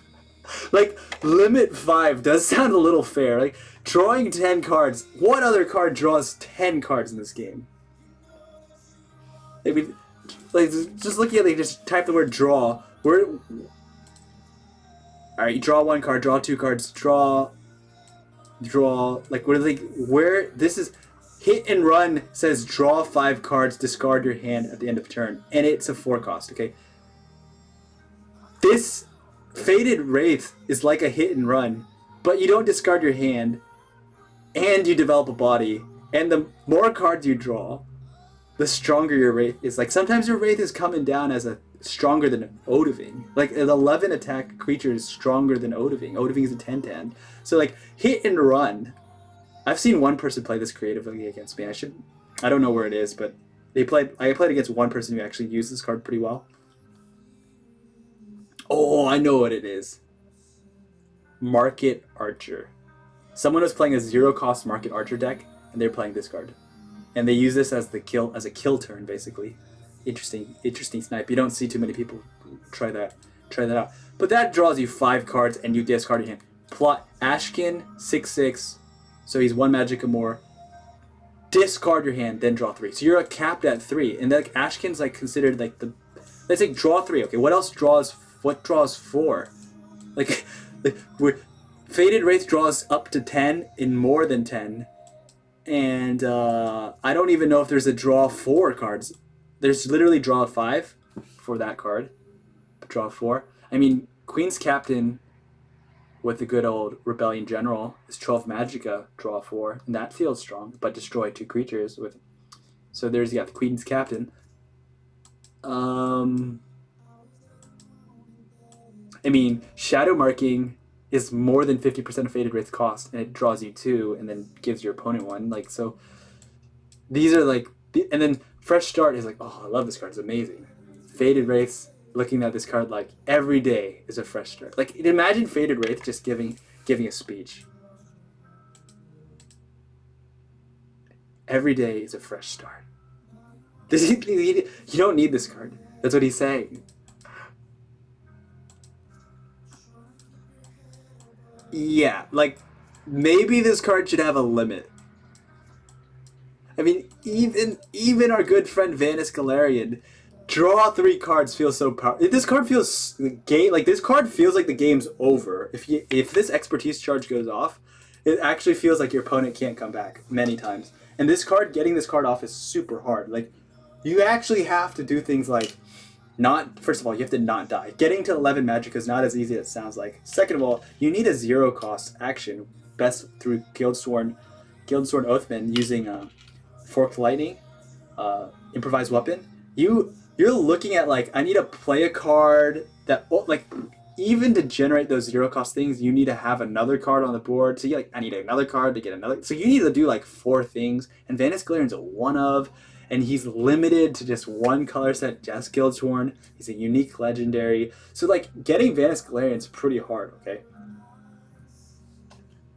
And Fated Wraith is way better than a Vanis Galarian. Like, way better. It's literally half the price, drawing up to 3 times the cards. with way less setup. So if there was a limit put on that card, it would actually seem... It would still be strong. Like, drawing 5 cards on a card is never bad. Sure. Alright, so let's do Immoral. I think that card deserved all the love it deserved because it's just so strong. Okay, I will, but I can't promise you I will reply because I'm just going to I need to take a break after this. I will reply to the deck thing later though. I definitely will. Umarl the Unfeathered. 6-drop, 6/3 guard. When Umarl the Unfeathered leaves play, summon him the other lane silence. So we talked about this card, so what more is there to say? Worst case scenario. Worst case scenario is you're playing this in a control deck, you use him as a guard, and you put him in front of a lane. They kill him with a 3-drop, and he's now in the wrong lane, and then they proceed to kill you with the other cards. So his weakness here is his 3 toughness, and to exploit his weakness, kill him with a smaller, less valuable creature, and push him into the other lane. And if he goes to the shadow lane and imagine an aggressor kills him and he's in field, and now he's in shadow. He's always going to be 1 step behind every creature they put in shadow lane. That means every single creature they put in shadow lane, Umarl can't actually attack them. So Umarl would need help. He needs silence. He needs mute. He needs something to get them out of this thing. But who has that luxury in an aggro matchup? They are already putting so many things in the shadow lane. So Umarl is probably going to sit there tethered in the shadow lane doing nothing because you're too scared to attack them to give them more cards. He's not attacking any creatures because they're in cover. And by the time you can attack them, they've already got at least 1 attack in. So he's always playing catch-up. I think that's Umarl's worst case scenario. So...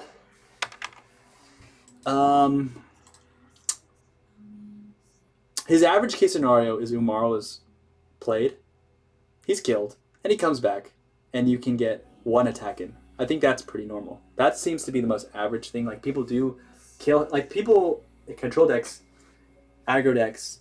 I mean, it's not that hard to kill a guy with 3 toughness, basically. You could also make a case that another worst case scenario is he just gets silenced and then gets killed. I guess that feels bad, but honestly, at least he got the silence out of them. But I think the real worst case scenario is when they don't even need to silence it, and they did exactly what I just said. They just ignore him. They respected him as a guard. We kill you with my small dude. My discerning thief kills your 6-drop, or they killed you with a crown quartermaster. Imagine that. A crown quartermaster just puts on a steel dagger, 1-drop, just killed your 6-drop and forced you into the other lane. That's Umarl's problem. So average case scenario of at least getting 1 attack in, it's not very useful for a control deck, I don't think, because 1 attack, the stat line is the reverse of Hive Defender. Hive Defender is a 3/6, right? So 6/3 is the opposite of Hive Defender. So you're basically getting 2 Hive Defenders. So you get buy 1, get 1, 50% off. Because you bought 1 Hive Defender for 4 Magicka, and the second one's 50% off, but no guard. And his stats are reversed. So his stats being reversed can be a problem if all you want to do is at least stop the Crown Quartermasters from getting through, because when a Crown Quartermaster can kill you, you know it's a bad day.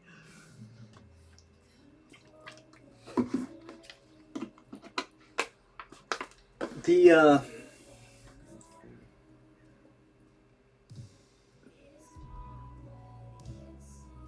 best case scenario of this card is, I think, they can't kill it the turn he's been played. They can't silence it the turn he's played. He's a guard, and he somehow manages to block a 2-drop 2-attack creature, like a Moraig Tong Aspirant. So he's going to 6/1, and he's leading the charge, and he's protecting threats under his guard. And if they removed him, he's back and ready to hit him in the face again. At his side is his companion, the Young Mammoth, the Bleak Coast Troll, the Haunting Spirit, the Windkeep Spellsword. All of them are still alive. And they're all resilient. You got a 4/4, can't get Ice Stormed. Umarl, he gets Ice Stormed, he just respawns. You got Spell Sword, he gets Ice Stormed, he got Ward, Bleak Coast Troll, he's a 5/5. So I think Umarl shines the most probably in a Sorcerer or Tribunal mid-range aggressive list that just likes putting down fat threats and just goes to the face. Like it's like a mid-range deck that's way more Smork than like way more on the aggressive side and less about more on the Alfiq Conjures, Temple Conjures, Mighty Conjuring. That's it. Maybe Wilds Incarnate. Maybe Incano. That's it. Like just like 6, 7, 8. Game needs to end at 8 kind of deck. Like a deck that kills people by turn 8. And if it goes past that, game's over. We lose. That's the kind of deck that Umarl shines in the most. Like you want to use him as a finisher. Like if he's being played as a guard, something's wrong. Like the guard aspect to him, I think, more or less, is best synergized with other threats. So he's more or less force. It's not so much that you want to protect your face, it's that you're trying to protect your threats that are going to their face. So you already have things that are attacking them, and you can gauge based off of how they used answers. Like you can tell if they left certain creatures up, like if they couldn't kill your young mammoth, you can tell like, oh, he didn't kill young mammoth, but he had a Thieves Guild recruit, so he doesn't have Channeled Storm. Otherwise, he would have gone face, empowered it, gone Channeled Storm, and hit it. Instead, he tried to go for card draw. He went for the Camel, Merchant's Camel. Maybe that's indicative that he didn't have Channeled Storm in his hand, right? So these little factors can help you have the read and tell you where to put Umarl, which lane to put him in. And I think the whole point of Umarl is that you want him to die so that another may live. It's not that you want him to die so that he lives. It's so that it's like you're looking at him as 6 magicka, 6 damage. You just, because you're thinking of a Smork mentality, so you're thinking, I want to invest 6 magicka into him, and I want to do 6 damage. So to do this, we are putting him there, and we want him to die, so he comes back to just do 1 more attack. And that 6 damage, coupled with the young mammoth, that's 10.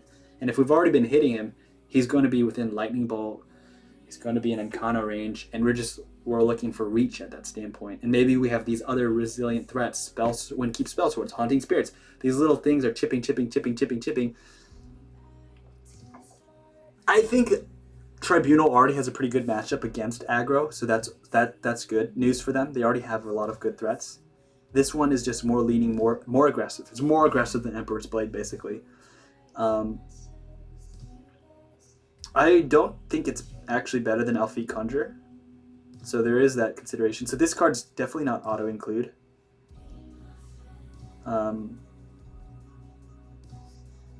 But the idea of this is 6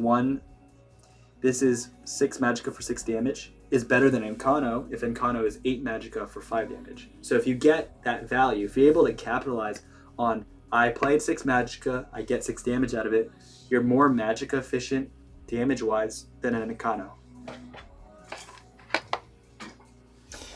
All right, so our final card, I believe, Whodunit. So we've talked about this card. Whodunit, the worst case scenario of Whodunit is you can't play it. You have this card in your hand, you don't have enough creatures in your discard pile, and you're getting murked. So this is a kind of card that's not so good against aggressive decks, which doesn't mean you don't put this card in your deck. It means that if you're going to play this card, you need to not die. So you need to put more 2-drops. You need to put more defensive threats. So you need to find a way to populate your grave. You need to be able to get to a stage where this is even relevant. So if you're going to play this card, put other cards in your deck that allow you... Deck building is about balance. You want late game. But if your late game is, if you want to get to the late game, you're going to need cards that can get you there. You need cards that allow you to survive.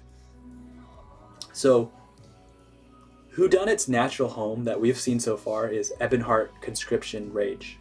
That's when Conscription is used, it creates the bodies that makes Whodunit a free card. If you have 8, Conscription pulls out 8 bodies.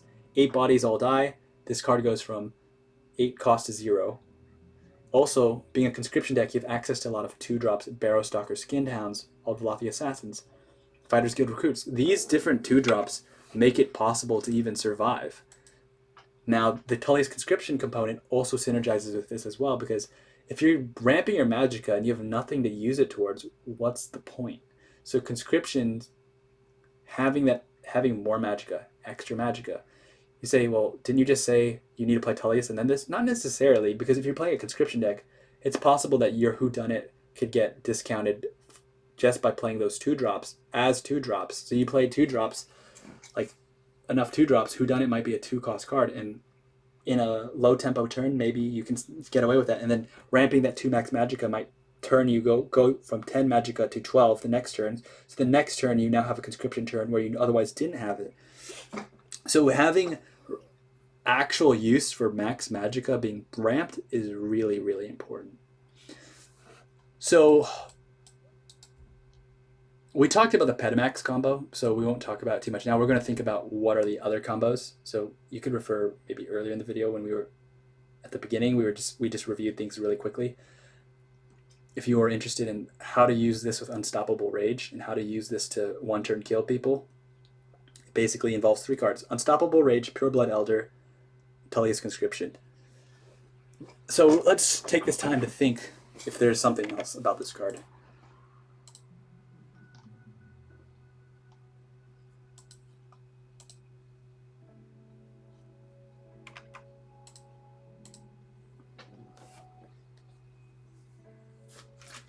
Action.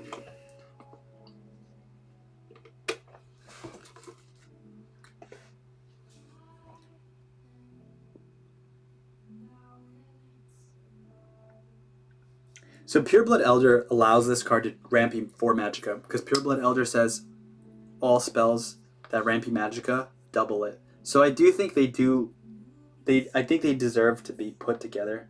They're both in purple, and if you're choosing to do this kind of ramping, why not ramp 4 Magicka instead of ramp 2? So there is that asset, and I don't own any Pureblood Elders, so I can't say conclusively, but Pureblood Elder, as far as I can tell, is a very good 7-drop. It's a win condition. Like, a card that becomes a 16/16 it's also a card that benefits naturally from this. Not only does it double what Whodunit does, Whodunit also can turn your Pureblood Elders into beast mode. Pureblood Elder is an 8/8, I think, and then it becomes a 16/16 when you have enough Magicka.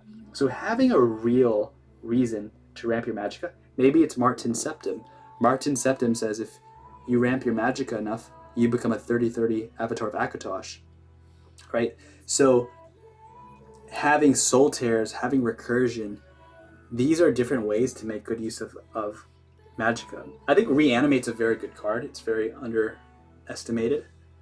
And I think decks that involve this kind of card are greed decks. They're anti-control decks. These are the decks that make control decks scared. So if you're playing this card in a control deck, you're probably you're more leaning towards anti-control than anti-aggro. So this card does absolutely 0 for you as far as I'm concerned, an anti-aggro matchup. And it might not even do anything against the mid-range matchup, but this is specifically improving what could be a control versus control mirror. Now, to get the full value is like, you need compelling things to spend magic on. So we mentioned Pureblood Elder. We mentioned Reanimate. Devate's Experiment's kind of interesting. Traven, Hannibal Traven. Hannibal Traven could learn the spell. What if this spell was used with Hannibal Traven? I haven't experimented with Hannibal enough to really get his full potential down, but there are worlds where you can like loop this card and just get more Magicka and do more crazy things, like Reanimate, Whodunit, Hannibal Traven, more Devate's Experiments, 8 Hannibal Travens, they all know Whodunit. It's actually kind of funny. If you're able to pull that off, please let me know. Like 8 Whodunits like 8 Hannibal Travens, they all know who done it. You just keep sacrificing, and it's just like your magicka goes to like 100 magicka. They kill your Martin Septim, but then you're like, okay, reanimate. All your Hannibal and Travens no reanimate, so it's like, all right, you killed one. Let's do it again. So it's like getting to that board state. I think that would be an interesting challenge. So I don't know if I can pull it off, but that does sound like a very cool deck idea of like, okay, can we push Hannibal Traven to make whodunits? That really is like whodunit, whodunit, whodunit, whodunit. Like 10 whodunits in a row. Is there even a card that kills people off of Magicka ramping? I don't know. Let's see. Oh, this card, Dragon Called Ghost. Well. Casually playing 30/30s. Playing like play 3 Dragon Cult Ghosts and you just play these cards. Now the problem with this is you can't use Mentor's Ring with this because it doesn't leave you any mercy. It gives you nothing. But what if you played Dragon Cult Ghosts and then you reanimated them and then you reanimate? It's like triple reanimate, triple Devace Experiment, triple Dragon Cult Ghost, Hannibal Traven, Dark Rebirth, like triple Elder, like triple Pure Blood Elder, like 100 Magicka, 100 Magicka. Just like I'm going to play 100 card. Like you just play a Dragon Cult Ghost and it's 100 Magicka and it's 100 attack. That is... That does kind of seem interesting. So, something about whodunits and Dragon Cult Ghosts. I haven't seen anyone try that.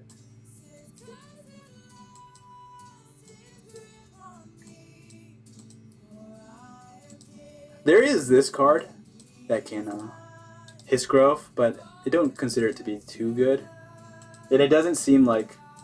I mean, first, it's not too good because it can be removed. Invoker of the Hist!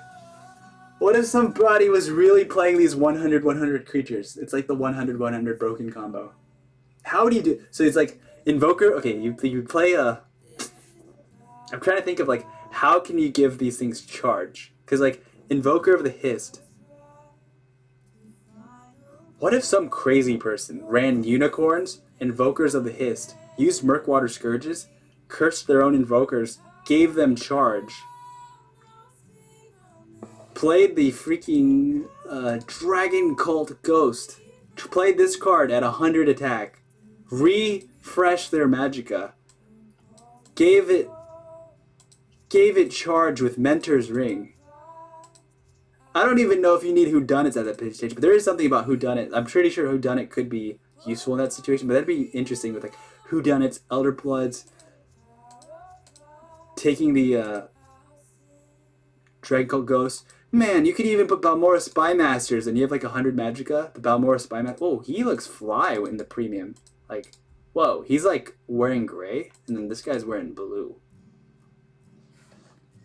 Wow, why is he so expensive? 1,600. This is some pricey premium, but 100 Magicka. If you could get to 100 Magicka with the these Balmora Spymasters, when they die, they would have almost a 90% chance to be the giant. They'd actually have a 88% chance to be a giant.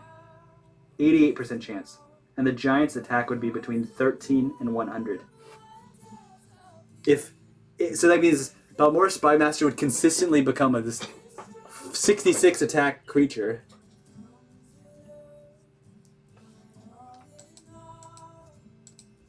Hey, if anyone pulls this off, I'm like there is these. No one's really used this.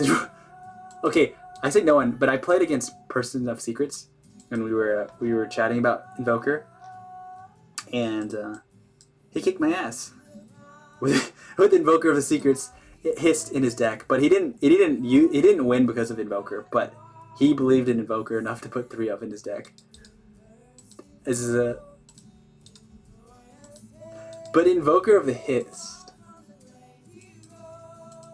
triple Devaith, triple Doppelganger, triple Hannibal Traven, super ramp, triple Dragon Called Ghost. At that stage, if you're going to go that way, a person who wanted to do this, in order to pull this off, you would need to have like triple Fireball. You'd need to have like every single card that can make sure you don't die. Like triple Ice Storm, triple Debilitate, triple Sorcerer's Negation, triple Channeled Storm, triple Firestorm. I mean, triple, like...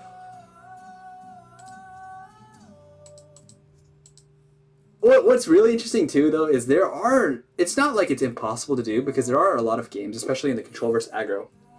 Control versus Aggro is just about not dying. If you don't die and you stabilize, you can do whatever you want. Like, if you stabilize against Aggro, you could eventually get this combo off. Like, if you just sit there and just keep on ramping, keep on doing crazy stuff.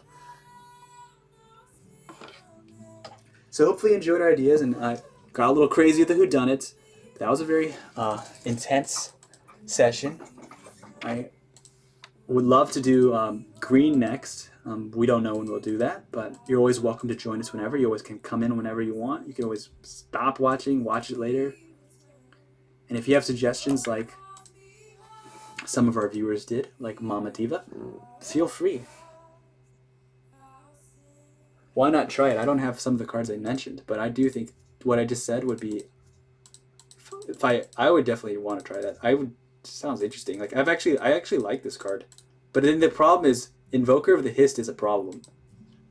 Like Invoker of the Hist is not known to be good in any other decks, so people don't really experiment with this kind of stuff, because the Invoker of the Hist is like a non-unique legendary that is questionable. It's a dubious card, so it is a high risk thing. Dragon Called Ghost is not played. I actually don't know why no one plays this card, because this card is kind of good, right? I mean, it's like, it's technically always playable. Like, it's technically... In fact, I don't even know what happens if you use Tully's Conscription. What happens if this guy gets pulled by Tully's Conscription? Maybe it's a 1-1, but the thing is...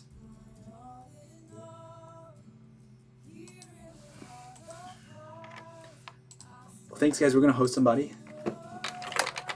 Very happy to meet new friends and talk to you guys. We're going to host Margot.